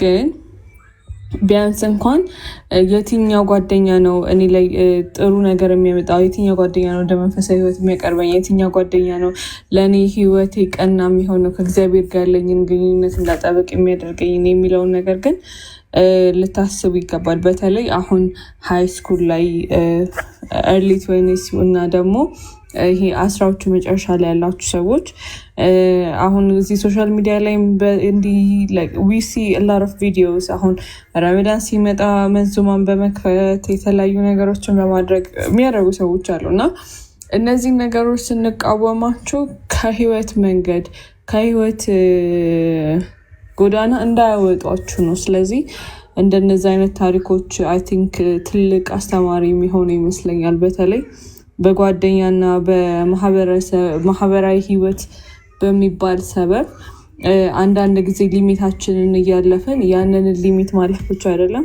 ከህይወት መንገድ የምንወጣበት አጋጣሚዎች ይመጣሉ እና አይ ቲንክ ኢትስ ቬሪ ጉድ ስቶሪ ለነሱ አሁን በተለይ ይሄ አፍላ እድሜ ላይ ለሚገኙ ልጆች በጣም ትልቅ አስተማሪ የሚሆን ይመስለኛል። ያው አንቺም ሁላችንም በጉዞ ላይ ስለሆን ከዚህ በኋላ ያለውን ደግሞ እግዚአብሔር በቤቱ አጽንቶ ክብሩን መንግስቱን የምትወርሽበትን መንገድ እንደዚያው እንዲያስጀመረሽ ያስጨርስሽ የኔ ውድ እንኳን እግዚአብሔር ረዳሽ። እና ለዚህ ንግግርሽ 5 ብር በጨመረሳ 15 አድርጌ በውስጥ ልክልሻለሁ። አሁን ቢቤሪ ሃፒ ዩኒት አንተ በጣም ጀነሮሲቲ ከአይምሮ በላይ የሆነብኝ። ኤኒዌይስ እህታችን እንኳን ደህና መጣሽ። ሞት ከሞላበት ወደ ህይወት እንኳንም ክርስቶስ ጠራሽ። ያነሳሻቸው ነገሮች ቀላል ነገሮች አይደሉም። ለምሳሌ እርኩስ መንፈስ መጠናወት፣ በዚህኛው ደግሞ የእርኩስ መንፈስ መላቀቅ፣ ራስን የማጥፋት ሙከራ የማድረግ እንደዛ ብለሻል ባልተሳሳት? ያ ራስን ለማጥፋት መጨነቅ፣ ራስን ለማጥፋት መሞከር፣ አጋንንት ቁጥጥር ስር መዋል፣ ሴጣን እስረኛ መሆን ማለት ነው። ያ መንፈሱ እነኚህ ምንድን ናቸው? ቀላል ናቸውን? ብዙ ሙስሊም እህቶቻችን የሚጠቁበት ነው። ብዙ ሙስሊም እህቶቻችን የሚጠቁበት ነው። አይታችሁ ከሆነ ብዙ ጊዜ ሴት ሙስሊም እህቶቻችን እርኩስ መንፈስ በጣም ነው የሚጫወትባቸው፣ ይጥላቸዋል። ትምህርት ቤት ላይ እንደዚህ ታዝባችሁ ከሆነ ገጥሟችሁ ከሆነ ብዙ ጊዜ መንፈሱ በጣም ነው እንትን የሚላቸው ሴቶቹ ላይ በተለይ። ሌላ ያነሳችሁ ምንድነው? ከሴቶች አንጻር ቁርአን እንዴት ነው? ሌላ ያነሳችሁ ከቋንቋ አንጻር አንስታለች። በጣም መሰረታዊ ነጥቦች ነው ያነሳችሁ። ባይዘ ለምንድን ነው በቋንቋችን ማይነገረን? ሌላ ያነሳችሁ ልክ ጥያቄዎች ስትጀምር ደግሞ የማግለል ብቻ አይደለም፣ ትታሰር፣ ትገደል፣ ልጃችንን ታከፍራለች የሚል ይሄ እንደ እስልምና እንዲሁ በቀላሉ የሚታይ ፖይንቶች አይደሉም። ባይዘ ትልልቅ ነጥቦች ናቸው። የተወሰኑትን እንሂድበት እስቲ። ለምሳሌ እርኩስ መንፈስ ታውቃላችሁ፣ ወደ ሰላም ሊመራ አይችልም። ሰላማችሁን ነው የሚነፍጋችሁ፣ ሰላማችሁን ይነሳችኋል ማለት ነው። ያ ነገር እንዳለባት ምክንያቱም ጸበል ስትሄድ ያ ነገር እንደለቀቃት ነግራናለች። አስቀድሞ ያኛው አላስለቀቃትም ማለት ነው። እንዲያስለቅቃት ደግሞ ቁርአን ይቀሩልኝ ነበረ። በድምፅ ማጉያም እንዲቀራልኝ ይደረግ ነበር፣ እንድቀራ የሚደረግ እንደዛ ያደርጉኝ ነበር ነው ያልሽኝ አይደለ? በዛውም ደግሞ ረሳ ነበር አልሽን አይደለ እህታችን? ይሄ ታሪክ የነብዩ ታሪክ ነው። በነገራችን ላይ ሙሐመድ ቁርአን አይገባኝም አለች እህታችን። አይገባኝም አልይዘውም አለች። ትረሳዋለች። ነግሮኝ ሰምቼው ረሳዋለሁ አለች። ይሄ ታሪክ የነብዩ ታሪክ ነው። በዚህ ነብዩ ቁርአንን ይረሳ ነበረ፣ ተነግሮት ይረሳ ነበር። አንድ ሰውን ከረጋ ደም በፈጠረው ቅራ እያለ ጅብሪል መጥቶ ሲጨምቀው ተጨነቀበት እንጂ ተደሰተበት አይልም። ቡሃሪ 3ን አንብቡት። ተመጨነቁ የተነሳ የልብ የአንገቱ ደም ስር ተገትሮ እየሮጠ ሄዶ ከድጃን አስጠይኝ ነው ያላት። የሆነ ነገር እንዳልሆን ፈላለሁኝና ሸፍኝኝ ነው ያላት። ስለዚህ ቁርአን የሚያስጨንቅ ነው፣ የሚያስጨንቅ ሰላም የሚነፍክ ሰላምን የሚነሳ ያጋንንት ቃል ስለሆነ ያስጨንቃል። ክርስቶስ እኔ ሰላሜን ተውላችኋለሁ፣ እኔ የምሰጣችሁ ሰላም ዓለም እንደሚሰጣችሁ አይደለም ይላል። ቁርአን ግን ሰላም የሚሰጥ አይደለም። ለዚህ ነው ክርስቶስ በዮሐንስ ወንጌል ምዕራፍ 14 ቁጥር 27 አካባቢ ይመስለኛል እኔ ሰላም ስሰጣችሁ ዓለም እንደሚሰጥ አይደለም ያለን። ቁርአኑ ግን ሰላም የሚሰጥ አይደለም። አያችሁ፣ የሚያስጨንቅ ስለሆነ ተተቀራበት በኋላ የአንገቱ ደም ስር ተገትሮ እየሮጠ ሄዶ ከድጃን ሸፍኝኝ ደብቅኝ እንደ ሕፃን ልጅ አላት ማለት ነው። እህታችንም ተቀርቶላት ያስጨንቃት ነበር ጭራሽ። ያ የተቀራላትን ደግሞ ተተነገራት በኋላ ይጠፋባት ነበር። ነብዩም ቁርአኑ ይጠፋበት ነበረ። በሚገርም ሁኔታ እርኩስ መንፈስ እንዳለባት ነገረችን እና እንደወጣላት። ነብዩ ራሱ አጋንንት ነበረበት፣ ሰይጣን ነበረበት። ሁሉም ሰው ሰይጣን አለበት። እኔም ሰይጣን አለኝ። ሰይጣኔ ደግሞ እኔ ያዘኛል፣ ኢቭን የማጥመሚያ ቃላት እንኳን ይጥልብኛል። ሱረቱ ሐጅ 52 ላይ ተፍሲር አስባባል ነው ዙሉን አልወሂዲ መመልከት ይቻላል። አጋንንት ቃል የሚቀበል ነበረ። ይህ ብቻ ሳይሆን አጋንንት በደም ስራችሁ ውስጥ በሁላችሁም አለ ተብላችኋል። ሴጣን ደም በቱቧችሁ ውስጥ በደም ስራችሁ ውስጥ እንደሚዞር ሴጣን በሰውነታችሁ ውስጥ ይዞራል ብሏል። ታዲያ አጋንንት አለብኝ መትይን አጋንንት እኮ እንደሚኖርብሽ አስተምሮቱ ራሱ አጋንንት ሁላችሁም አለባችሁ ብሏል። አጋንንት ሁላችሁም አለባችሁ። ሙስሊም ስትሆኑ አጋንንት ይዋሃዳችኋል። አሜን ብላችሁ ያንን አስተምሮ የምትቀበሉት አስተምሮቱን አሜን ብለሽ ስለምትቀበይ አጋንንቱ ይዋሃድሻል። ቁርአኑ ደግሞ አያስጥልሽም። ምክንያቱም ቁርአኑ ራሱ ምን ስለሆነ አጋንንት የሚያስጥል ስላልሆነ። ነብዩ ቁርአንን እየቀራ ለሰዎች ሁሉ ቁርአንን ያስተምራል የተባለው ነብዩ እንኳን እየቀራ ሚኒመም ከ3 ወር እስከ 6 ወር እስከ 3 ዓመት የሚሉ አሉ። በአጋንንት ቁጥጥር ስር ሆኖ ከሚስቶቹ ጋር እንኳን ሳይገናኝ የተገናኘ የመሰለው እንደ እብድ ብቻውን ወሲብ ያደረገ የሚመስለው ላዩ ላይ ይረጭ ነበር። ላዩ ላይ የወንድ ዘር ፍሬውን እንትን ይል ነበረ፣ እንደ እብድ ማለት ነው። እህታችን ምን አለች? ጀስ እንደ እብድ ያደርገኝ ነበር አለች። ነብዩን እኮ ነው የሆንሽው አንቺ እህታችን። ሴቷ ሙሐመድ ነው የሆንሽው። ሴቷ ሙሐመድ ነው የሆንሽው። የሙሐመድን ታሪክ ነው እኔ ባንቺ ውስጥ እየሾፍኩት የነበረው ማለት ነው። ራሴን ላጠፋ ሞክር ነበር አለች። ሳሂህ ቡኻሪ 6982 ላይ ባልሳሳት ሙሐመድ ራሱን ለማጥፋት ተራራ ላይ ሄድ ነበረ። እህታችንም ደጋግማ ራሷን ለማጥፋት እንደሞከረ ትነግረናለች። ሙሐመድም ያንኑ ያደርገው ነበር። ታዲያ ምን ሴቷ ሙሐመድ እኮ ነሽ፣ ሴቷ ሙሐመድ ነሽ። ቁርአኑን ስቀራው ጭራሽ ይበስብኛል አለች። እንዴ ታዲያ ቅድም ታላቁም እያለው ነበረ። ቁርአንን ሱረት ጂን 72ኛው ምዕራፍ ላይ ነው ከአጋንንት ወገን የሆኑ ሰሙ ቁርአንን ማለት ነው። የአምላካችን ክብር ላቀው እሱ ልጅም ምንም አልወለደም ምናምን ይልና ይቀጥላል። ከዛ ቁርአንን ሲሰሙ ደግሞ ድርብርብ እንደሆኑ ጅኒዎቹ እንደተረባረቡም ደግሞ ይናገራል። ቁርአንን ሲሰሙ ድርብርብ ሆነው ወደ እሱ ይቀርባሉ ይላል።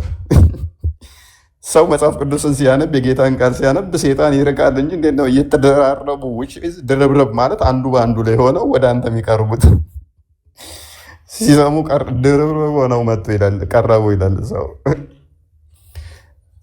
ምንም እንትን የሚል አይደለም ለማለት ነው።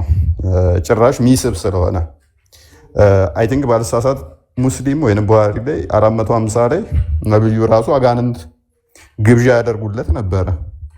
አጋንንት የሚጋብዙት ነበረ። which ብቻውን ደግሞ ይንቀሳቀስ ነበር። ብቻውን ይሄድ ነበረ። እህታችን ልክ ብቻዋን እንዳስቀራት ማለት ነው፣ እንደነጠላት ማለት ነው። ይሄ አጋንንቱ ስራ ነው፣ የጥልቁ መንፈስ ስራ ነው።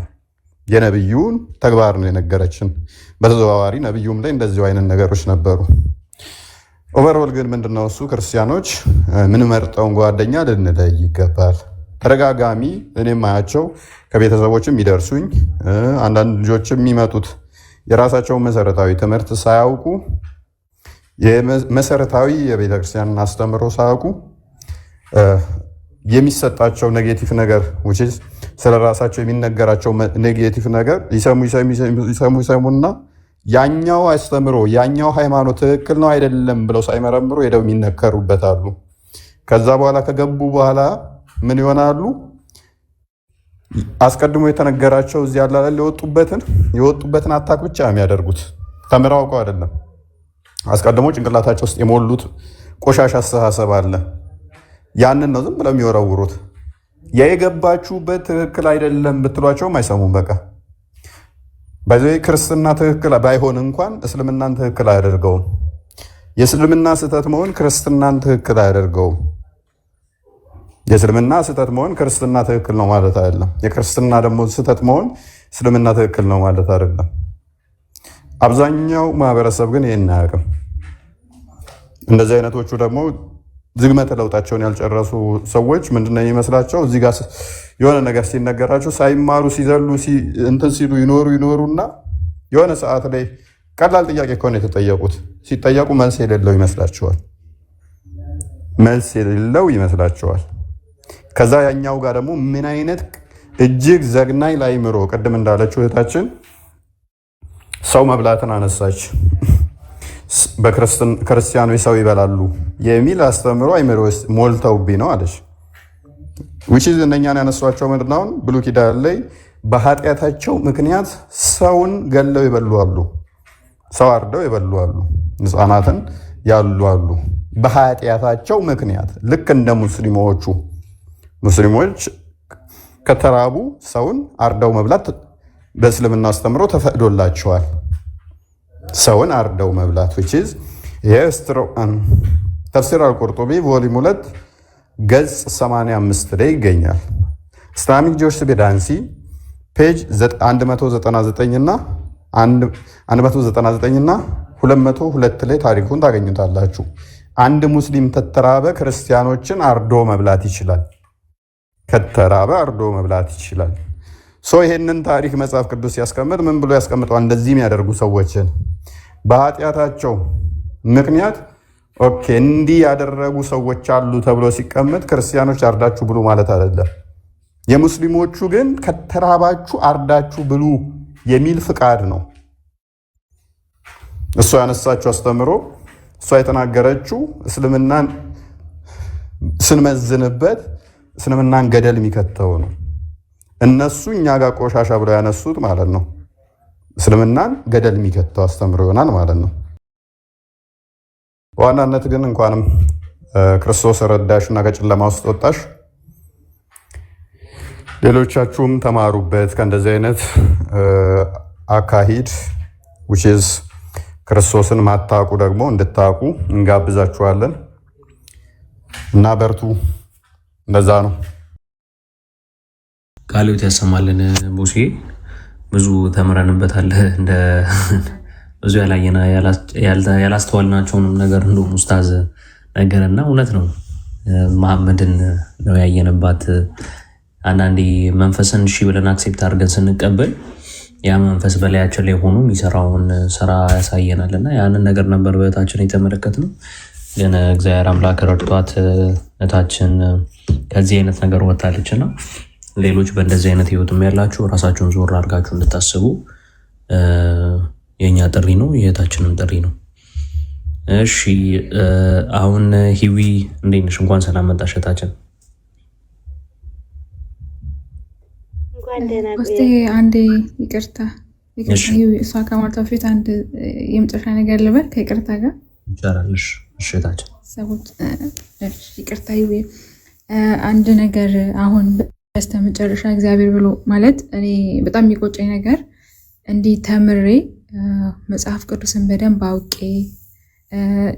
ቄደሬን ተጠምቄና ቅዱስ ቁርባንን ተቀብዮ ቢሆን ደስ ይለኛል። አሁን በፊት እንደዛ 9 ወር ሙሉ በየገዳሙ የሄድኩበትን አውቄ በነበረ ማለት አልቆጭበትም። እግዚአብሔር ይመስገን። ያ ሁሉ ብዙ ታምር ነገሮችን አድርጓል በእኔ ላይ። ጤና ይመልሷል፣ እግዚአብሔርን አሳውቆኛል፣ ወደ ቤቴ ይመልሶኛል። ግን ቢሆን በጣም ብዬ እቆጫለሁ አሁን ላይ ሳስብ ማለት ነው። እና አሁን ያገኘሁትን ድል ምን ነው ያን ያግኝቼው በነበረ ላለው እና በጣም መናገር የምፈልገው ነገር አሁን በቅርብ ራሱ አሁን ባለውበት ቤት ራሱ በጣም በመስቀል አንገቴ ላይ መስቀል አለና ተጣልተን መስቀልሽን አውልቄ ወይ ስራው ይቅርብሽ ነበር የተባልኩት ማለት ነውና ለመጀመሪያ ጊዜ ውስጤ ማለት ነው እንዲህ ውስጤ በቃ ውስጤ ምን ቢልጋር ውስጤ ስለሰማችኋልና ኮንፊደንስ በቃ በራሴ ኦርቶዶክስ በመሆኔ መስቀል አንገቴ ላይ በማድረጌ ለመጀመሪያ ጊዜ በህይወቴ ኮንፊደንስ ተሰማኝ፣ ሰላም ተሰማኝና በፍጹም አልኳቸው ማለት ነው።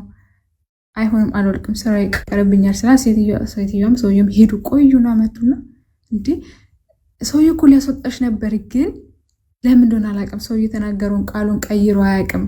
ላንቺ ሲሆን ግን ቀየረልሽ ነው ያለችኝ። በጣም ደንግጣ በጣም ሰርፕራይዝ ሆና ማለት ነውና እግዚአብሔር ይሄን ያለው የሚሰራው እኛ በሩን ስንከፍትለት ቅድሚያ ስንሰጠው እሱ ደግሞ እጥፉን ሄዶ ምን ያህል በኛ ላይ ስራውን እንደሚሰራ እድሉን እንደሚሰጠን ነውና በተለይ ሴቶችዬ እባካችሁ በጣም ብዙ ሴቶች እየተበላን ያለነው ለፍቅር ስንል ለጥቅም ስንል ሃይማኖታችንን እየቀየርን እያረከስን እያሰደብን ነውና ፕሊስ እዚህ ላይ እንጠንቀቅ እንማር። እኔ አንድ ሴት ልጅ በደንብ ከተማረች ከ10 ወንድ ትበልጣለች ብዬ አስባለሁ። የተቀየማችሁ ካላችሁ በጣም ይቅርታ። አንዲት ሴት ልጅ ከተማረች በጣም ብዙ ቦታ የማዳረስ አቅም አላት ብዬ ስለማስብ 10 ወንድ ከምታስተምሩ አንድ ሴት ልጅ በደንብ ብታስተምሩ በጣም ብዙ ለውጥ ያመጣል ብዬ አስባለሁኝ እንደኔና ሴቶችዬ ራሳችን ላይ እንስራ እባካችሁ። በተለይ ወጣት ሴቶች በተለይ በሰው ሀገር የምንኖር ሰዎች ራሳችን ላይ እምነታችን ላይ እንስራ፣ ፈጣሪያችን ወደ ራሳችን እናስገባ ነው የምለው። እችን ለመናገር ነው። ቀጥሉ። ያ በዛውም ያነሳሹ ላይ ተወሰነ ልሄድበት። ቆይ የረሳሁትንም አስታወሽኝ። ከረሳሁት ውስጥ ምንድነው እሱ ኢቭን ሊገሉኝ ሁሉ ይሞክሩ ነበር። አንድ ሁለተኛ ደግሞ በየጸበል ቦታ ስትሄድ እንደነበረ አንስታለች። እሱንም የተወሰነ ልበልበትና ያው ሽማግሌ እንዴት ነው ትዝ የሚለውን የሚቀጥለው ይስቁብኛል በእኔ መሰለኝ አስታወስኩ ስል ኤኒዌይስ ምንድነው እሱ እንደ እስልምና አስተምሮ አንድ ሰው ከእስልምና ከወጣ መገደል ነው ያለበት። ያንን ያሉ አካላት እውነት ናቸው። ባለመግደላቸው ግን ይጠየቁበታል። አንቺም ባለመግደላቸው ይጠየቁበታል። ክርስቶስ ከሞት ያስመልጠናል። ክርስቶስ ከሞት ማስመለጥ የሚችል ያው አምላክ ነው። ከእስልምና መውጣት ግን ያስገድላል። ልጃችንን ልታከፍር ትችላለች እያሉ ይሰቡ ነበር፣ ይሳቀቁ ነበረ። ከጠረጠሩ በልብሽ እንደዚህ የምትመኝ ከሆነ ወደ ክርስትና እንዲመጡ አሁን እንደተናገርሽው ጥሪ የምታቀርቢ ከሆነ የሴቶች ምዕራፍ ሱራ ነሳይ እኒሳ 89ኛው አያ ላይ ቅጣትሽ ግድያ ነው። ሱራ ነሳይ 40:60 ላይ 40:69 ላይ 40:66 ላይ 40:59 ላይ 40:61 ላይ 40:62 ላይ ቅጣትሽ ግድያ ነው። ከእስልምና ገብተሽ መውጣት ከእስልምና መውጣት ቅጣቱ ምንድነው? ግድያ ነው። እነኛ ሰዎች ያልገደሉሽ ለምንድን ነው? እሱ ወይንም እስልምናውን ሕግ በስርዓት አይተገብሩትም ወይንም ደግሞ ከእስልምና ሕግ ይልቅ የሀገሪቷ ሕግ ማይፈቅድ ከሆነ ያለሽበት ሳውዲ ካልሆነ ምንትን ብለዋል ማለት ነው። የሀገሪቱ ሕግ ሞር ገዝቷቸዋል። እንደ ሳውዲ ከሆነ ያው ቀጥታ ባለቤቱ የሚገለው በእንትኑ ነው፣ በሸሪያ ነው የምትገደዩ። በሸሪያው መሰረት ከሃይማኖት ከወጣሽ ትገደያለሽ። እዛም ብትወኝ ግን ምንድነው እሱ ኢትዮጵያዊ እንደዚህ ወይም ከሌላ ሀገር የመጣ ዜጋን አይ ቲንክ ሪፖርት መሰለኝ የሚያደርጉት፣ ሎካሉ ግን ይገደላል። ዜጋው ከሆነ ይገደላታል፣ መውጣት አይችልም። በሸሪያ የሚተዳደርበት ሀገር ላይ ማለት ነው። ስለዚህ እግዚአብሔር በደሙ ሸፍኖሻል፣ ጠብቆሻል ማለት ነው። ይሄ ክብር ምስጋና ይሁን ለሱ። ምክንያቱም እኛ የተነገርነው እንደምንገደል እንጂ እንድንገልለት አይደለም። ከዚህ ገዳይ ሃይማኖት ነፃ ወጣሽ፣ እግዚአብሔር የተመሰገነ ይሁን። ሌላኛው በየጠበል ቦታ ላይ ስትቆይ አልተማረችም፣ መንፈስ ሲወጣ አልተማረችም። ምንድነው እሱ? ይሄ የእኛ ችግር ነው፣ የቤተክርስቲያናችንም ችግር ነው፣ የአባቶችም ችግር ነው፣ የእኛም ችግር ነው። ቀደም ብያችኋለሁ። ሴቶች በተለይም ሙስሊሞቹ ሴቶች ስል እንደውም አሁን መጣልኝ ቅድም አንድ ያነሳችሁ ሴቶች ጋር ሙስሊሞቹ ሴቶች ምንድነው እሱ ጸበል ቦታ ላይ ካያችሁ በጣም ይመጣሉ። በጣም ነው የሚመጡት። ከክርስቲያኖች በላይ ነው ታምር የሚደረግላቸው የሚፈወሱት። አይታችሁ ከሆነ ተጸብለው ተፈውሰው ድነው ይሄዳሉ መንፈስ ወጥቶላቸው። ነገር ግን እስልምና ሐሰት ነው ብለው ሲያስተምሯቸው አይታችሁ ታውቃላችሁ? ክርስትና ተቀበሉ ተብለው ይሰብኳቸዋል፣ ያደርጉታል። ተመንፈሱ ያድኗቸዋል፣ እንደዚህ ይሰዷቸዋል። ክርስትናን ጋይድ ያደርጓቸው፣ አያስተምሯቸው። በሚያሳዝን ሁኔታ ዳነች። ልክ ሐኪም ቤት ሄደህ ድነህ ስትመለስ ሐኪም ቤቱን ሄደህ ዶክተሩ ያዳነን እምነት ምንድን ነው? ከዛ ያንተን እምነት ልቀበል አትለውማ። ስራው ምንድን ነው? ያ ዶክተር ማከም ማዳን ነው። አክሞ ያድናሃል። ከዛ በኋላስ ወደ ቤት ይሰድሃል። የዶክተር ስራው ምንድን ነው? የዶክተሩ ስራ ምንድን ነው? እሱ ማዳን፣ ማገልገል፣ ማከም ነው አይደለ? መድኃኒት መስጠት ነው። የዶክተሩ ሃይማኖት እምነት ኖረው አልኖረው፣ ሙስሊም ሆነ ክርስቲያን፣ ጣዖት አመለከ ኢአማኝ ሆነ ደንታ አይደለም። ስራው ምንድነው? እሱ ማከም ብቻ ነው እንጂ ምንድነው እምነት ከዛ አንተ ልከተል እንደማትለው ሁሉ የእኛም ቤተክርስቲያን እንደዛ ነች። እንዲሁ ታድናቸዋለች።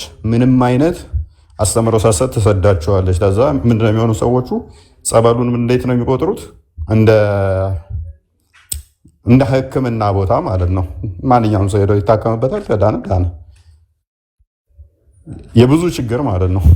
እንዲህ መቀጠል ነበረበት፣ ግን አልነበረበትም። አትሊም ሙስሊሞችን ለብቻ ዞ ከመጸበላቸው በፊት ትምህርት ክርስትናውን መስጠት፣ እስልምናው ስህተት መሆኑን ማስተማር፣ ያ መንፈስ ከወጣላቸውም በኋላ ተመልሰው ወደዛው ነው የሚገቡበት። ያ ነገር እንዳይሆን ማስተማር። አንዳንድ ቦታ ላይ እንደውም በእስልምናው በሚመስል ሁኔታ የሚፈውሳቸው ብቻ መናገር ማንፈልጋቸው ነገሮች አሉ። ኤኒዌይስ መማር ግን አለባቸው። እንደኛ አይነት ነገሮች መስተካከል አለባቸው። እነሱ መስጊድ ላይ 24 ሰዓት ላይ ክርስትና ስህተት ነው እያሉ እየሰበኩ ለራሳቸውም ሰው የነሱ ሰው እኛ ጋር ሲመጣ ካዳ እንዴት ነው? አይ ያላችሁበት የነበረባችሁበት እምነት ስህተት ስለሆነ ነው፣ ይሄ ያዳናችሁም ጌታ እንደዚህ ስለሆነ ነው፣ የእናንተው ትክክል ስላልሆነ ነው። ወደዛ የምትሄዱ ከሆነ ይሄ መንፈስ ተመልሶ ይጣበቃችሁ እንደዚህ ይሆንባችኋል ብሎ ማስተማር አይገባንም፣ አይጠበቅብንም ትላላችሁ። ተገቢ አይደለም፣ መደረግ አለበት ማለት ነው። ይሄ ቢስተካከሉ አሪፍ ነው። ከመልካም ጓደኛ ጋር ያነሳችሁ ቅድም ብዬበታለሁ። ልክ አንደኛ ቆሮንቶስ ምዕራፍ 15 ላይ ቁጥር 33 አካባቢ መጥፎ ጓደኛ መልካሙን ጸባይ ያጠፋዋል ይላል። ጠማማ ጓደኛ መልካሙን ባህሪያችንን መልካሙን አካሄዳችንን ያበላሻልና ለገንዘብ አብዛኛው አክቹዋሊ ያው ይመለሳሉ፣ የሚሄዱትም እናውቀዋለን። አብዛኞቹ ግን ለወንድ ብለው ነው የሚሄዱት። ሴቶቹ አብዛኞቹ 80% ምናምን አሁን አሉ ንጽጽር ከሚሰሩት ውስጥ እንኳን ምን አለ ወይም ቢሄዱልን ብለን የምንመኛቸው አሉ። ፍቅረኛቸው ሙስሊም የሆነ እንደዛ ነገር መረጃዎቻቸው ያሉን ማለት ነው። ለሙስሊሞች እያሳለፉ የሚሰጡብን ሴቶች አሉ። ወንዶቹ ላይ አትሊስት እንደዚህ አይነት ቆሻሻ ነገር እንሰማው አይደረግም። እንደዚህ አይነት ቆሻሻ ነገሮችን ወንዶቹ የኛዎቹ የተሻለ ነው አሉ። በዛው መጠንም ደግሞ አሉ ወንዶቹም ያም ይሄም ይመቸኛል አይነት ኦርቶዶክሳውያን አሉ። ሙስሊሞቹ እንደዛ ያደርጋሉ? በፍጹም አያደርጉትም። ፕሮቴስታንቶቹ እንደዛ ያደርጋሉ? በፍጹም አያደርጉትም። አሁን እችን ንግግሬን ሚስኮት ያደርጉና ፕሮቴስታንትንና ሙስሊምን አመሰገነ ብለው ደግሞ ነገር ሌላ እንድምታ ይሰጡታል። ፕሮቴስታንቶች ተነስተው ወይንም ደግሞ ፕሮቴስታንት እንትኖች ወንዶቹ እንደዚህ ተነስተው ረመዳን መጣልን ነብያችን ምናምን እያሉ መንዙማ ከፍተው ሲዘምሩ ታያላችሁ። የትኛውም ፕሮቴስታንት አያደርገው። ረመዳን መጣልን ነብያችን አማላጃችን ነው እያለ የሚዘምር ፕሮቴስታንት አታመጣልኝ። ኦርቶዶክሳውያን ግን በየአመቱ በትንሹ በመቶዎች የሚቆጠሩ ቪዲዮ ይሰራሉ። ይሄንን አሁን ፕሮቴስታንቶችን ለመመስገን እኔ አልችልም። ሰማው ሃይማኖታቸውን በዛ ልክ ማስከበራቸው ማለት ነው። በዛ ልክ ማድረጋቸው ነገ ይመጣና ፕሮቴስታንት ማርያም አታማልድም አለ ብሎ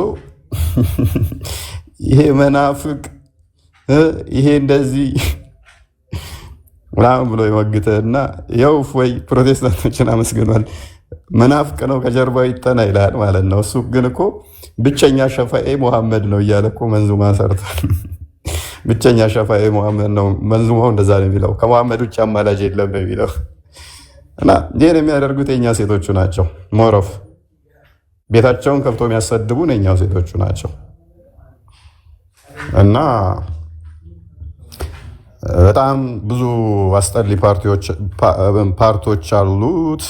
መጠንቀቅ አለብን። በክርስቶስ ደም ላይ በተከፈለልን ዋጋ ላይ አንቀልድ። የተከፈለልን ዋጋ ትልቅ ነገር ነው። በተለይም ቤት ከፍተን ክርስቶስን የምናሰድብ እንጠየቅበታለን። እንጠንቀቅ። ቢያንስ በእኛ ምክንያት ሰዎች እንዲጠፉ አናድርግ። እና አበዛውባችሁ። የቋንቋ ጉዳይ ግን በኋላ መለስበታለሁ። ወይንም አበዛውባችሁ። በጣም ሶሪ። ችግር የለውም ኡስታዝ፣ ካለት ያሰማልን። ሩሂ እናመሰግናለን በጣም በሰፊው እንገናኛለን። በርቺ። ጥያቄ ምናምን ሲኖርሽ ምናምን ኮንታክት አድርጊን። ከገስት ላይም እየመጣሽ መጠየቅ ትችያለሽ። በውስጥም ማናገር የምትፈልጊውን ሰው ማናገር ትችያለሽ። በርቺ። ሌሎች እህት ወንድሞችን በርቱ። እሺ አሁን ሂዊ ታችን አለች። ለሂዊ እድሉን ልስጥና ሂዊ ያለሽ እንኳን ደህና ቆያችሁ። ለማሳጠር እሞክራለሁ ጊዜ እንዳልወስድ። እሺ ቴንክ ዩ። እንዴት ነሽ እህታችን? ከእስልምና ቤተ እምነት ነው የመጣሽው? እሺ እንዴት ነበረ የእስልምና ህይወት? እንዴት ነው የመጣሽው የሚለውን እስኪ ነው የመጣሽው?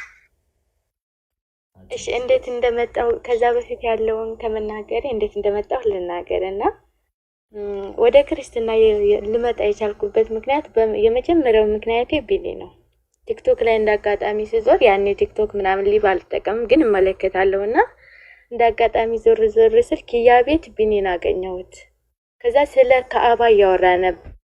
ገባሁኝ። ገሪያ ጊዜ እንደውም ካሜራ ይታይብኛል ብዬ በጣም ተሸማግቄ ነበርና ከዛ ዩቲዩብ ላይ ላሰማህ የኡስታዞች ምናምን ስለው አልፈልግም፣ በቃ እኔም በደንብ አልተረዳሁትም አልፈልግም ሲለኝ አይ በቃ ከወንድሞች ጋር አገናኛለሁ። በርግጥ እኔ አላውቅም የዛ ጊዜ ስለ ንጽጽር ምናምን። እውነት እስልምና ማወቅ የምትፈልግ ከሆነ ከወንድሞች ጋር አገናኛለሁ ምናምን ስለው እሺ ምናምን ሲለኝ ኪያ ደግሞ አይ እነሱ ቤት ልትሄድ ነው ምናምን አለችው፣ ቢኒን ማለት ነው። እንደዛ ስትለው አይ አልሄድም ግን አንጫቸው ምናምን አለኝ። እንደገና እንዳጋጣሚ ስዞር ያኔ ንጽጽር ላይ ቤት የምትከፍት ፋጡማ የምትባል ልጅ ነበረች፣ ሙስሊም ማለት ነው። ከዛ እሷ ቤት ስገባ እንደዚህ ውይይት እያደረጉ ነው ስለ ክርስትና። ገብቼ አንድ ክርስቲያን ልጅ ስለ እስልምና በጣም ማወቅ ይፈልጋልና ብታስረፍ ደስ ይለኛል ስላቸው ቢላል የሚባል ታውቁት እንደው አንዳንዴ ተሳዳቢ ዘረኝነትም ነካ ያደርገዋል እውነቱን ለመናገርና እንዴት ሰደበኝ ምናምን አወረደኝ ከገስት ላይ ማለት ነው።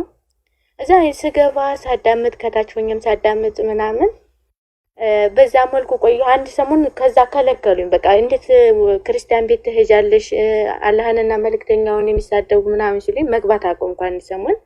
ሌላ ቀን ተመልሼ ደግሞ ገባሁ። በቃ የፈጣሪ ስራ ማለት ነው። ተመልሼ ስገባ እነ አሬዲ እንማማር ወንድማችንን ታውቁትን እንደሆነ ቤኒ ምናምን ገስት ላይ ነበሩ። አሁንም ኪያ ቤት ነው ገብቼ እኔ ስለ ክርስትና ምንም አላውቅም። እውነት እናንተ እውነት ካላችሁ መማር እፈልጋለሁ፣ ግን አላውቅም። እውነት ካላችሁ መማር እፈልጋለሁ ምናምን ስላቸው ሁለት ሰዓት በላይ ወንድም ክርስቶፈር ታውቁት እንደሆነ እሱም እኔን ማስተማር ጀመረ። ምንም አይገባኝም። ሚስጥረ ስላሴ ሲል ለአብርሃም ተገለጡለት ምናምን እንደዛ ሲሉ በቃ አይገባኝም ነበርና በቃ በሌላ ቀን እኔ አንዳንዷን በቃ ባጭሩ እያደረግ ካስረዳኝ ምናምን ስለው ወንድም ክርስቶፈር እንደዛ ባጭሩ ያደረገ ማስረዳት ጀመረ። ወደ 2 ወር 3 ወር አብረን ቆየን ከሱ ጋር። አንዳንድ ሰሞን ጥፍት ይላል ስሜቴ በቃ በጣም ይደበላለቃል፣ አለቅሳለሁ፣ እጨናነቃለሁኝ። ያኔ ደግሞ ወቅቱ ረመዳን ነበረ። በጣም በቃ መጾም እንኳን አቃተኝ ማለት ግራ ገባኝ። በቃ አንዳንዴ እምነቴ በቃ ጥፍት ይልብኛል፣ አንዳንዴ ደግሞ አይ ከአላህ ውጭ እኮ ሌላ አምላክ የለም፣ በቃ ኢየሱስ የአላህ መልእክተኛ ነው። በቃ እስልምና የነብያቶች እስልምናን መንገድ ነው የተከተሉት ምናምን እላለሁኝ። እኔ ጋር ብቻ ነው ተቆርጧል። አይሰማም? ይሰማል። እኔ ጋር ይሰማል። ጆዬ ካንተ ጋር መሰለኝ። ሌሎቻችሁ ይሰማችኋል? ከስራ ያላችሁ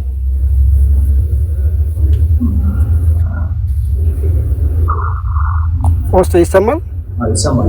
አለ ይሰማል። ለምን ጆጋራል ይውዬ ኦኬ። ከዛ እንደዚህ መማር ምናምን ጀመርኩኝ። ከዛ እስኪ ጸሎት ላክልኝ አልኩት ቢኒም በቴሌግራም አባታችን ነው የሚለው ላከልኝ። አንዳንዴ እሱን ሳይ ምናምን በቃ ስሜቴ በጣም ተደበላለቀ። እመቤቴ ምስክሬ ናት።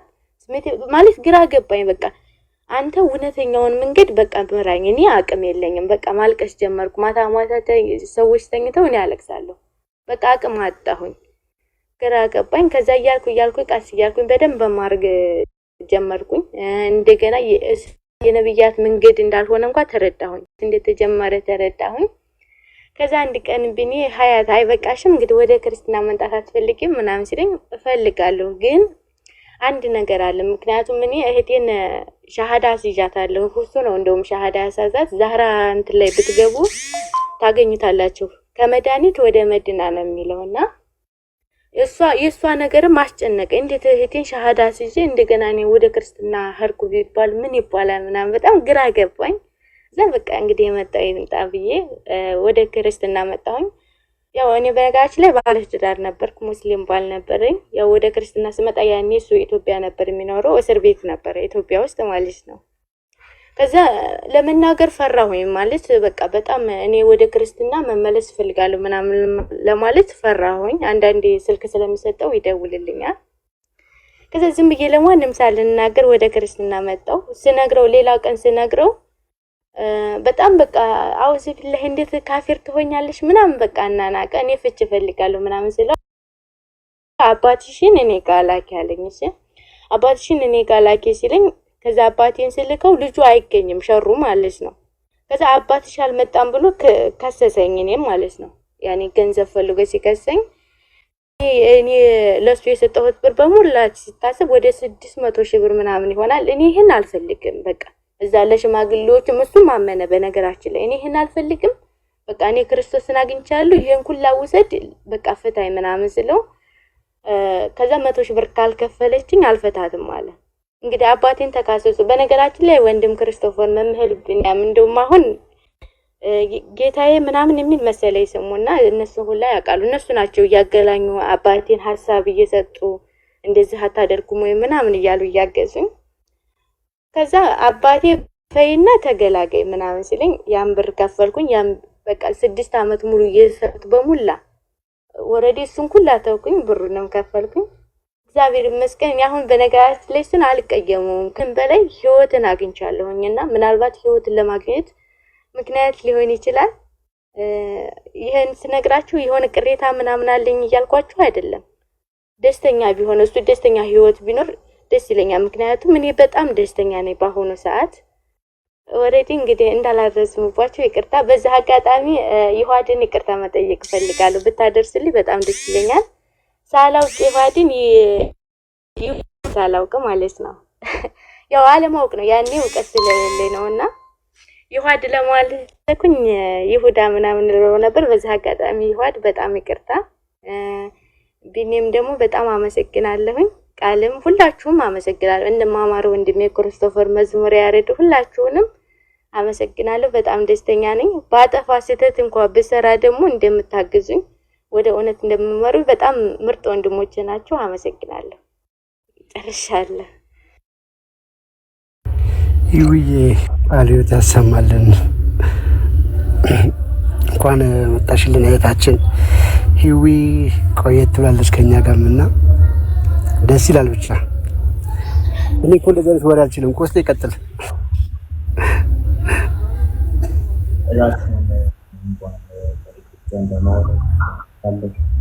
አንቺ ብዙ ነገር እናድርጎልሻል። ክብር ምስጋና ይግባው። አሁንም ነገም ከነገ ወዲያም እግዚአብሔር በቤቱ ያቆይሽ። በጸሎት ሁሌም በርቺ እህታችን። ኤኒታይም ምንም ነገር ካለሽ አለን፣ ከጎንሽ ነን እኛ ወንድሞችሽ። በርቺልን። እህቶችሽንም ወንድሞችሽንም ላይም ስሪ። በርቺልን እህታችን። ያራኩራሽ መምህር ክርስቶፎርስም መጥተው አሜን። ያው ጸሎት አድርጉላት። ያው ሪከርዱ በነገራችን ላይ ያለ ውሸት ነው እንዳትሉ፣ ዛህራ ቤት አለ። በመስበር ተዳውለን ነው ከመድኃኒት ወደ መድና ነው የሚለው ከላይ ርዕሱ ማለት ነው። ጸሎት አድርጉላት። የእህቴ ወደዛ መሄድ የኔ ስህተት ስለሆነ ጸልዩላት። ወንድም ክርስቶፈርም መጥቷል። በዛ አጋጣሚ አመሰግናለሁ። በጣም እያስቸገርኩት ምናምን ብዙ ነገር ችሎ ነው እኔን እንትን ያስተማረኝ። እህታችን እንኳን ደህና መጣሽ። መምህር ክርስቶፎረስ እኔ ነኝ። እንደው በደንብ ላመሰግናቸው ፈልገው በጣም ከሚረዱንና አይ ቲንክ በጣም ባለውለታችን ናቸው። ከኛ በላይ የሚሰሩት እሳቸው ናቸው። ሞርኛን ፊት ለፊት ስለምታዩን ነው። ከፊትም ከውስጥም የሚሰሩት እሳቸው ናቸው። ባይዘይ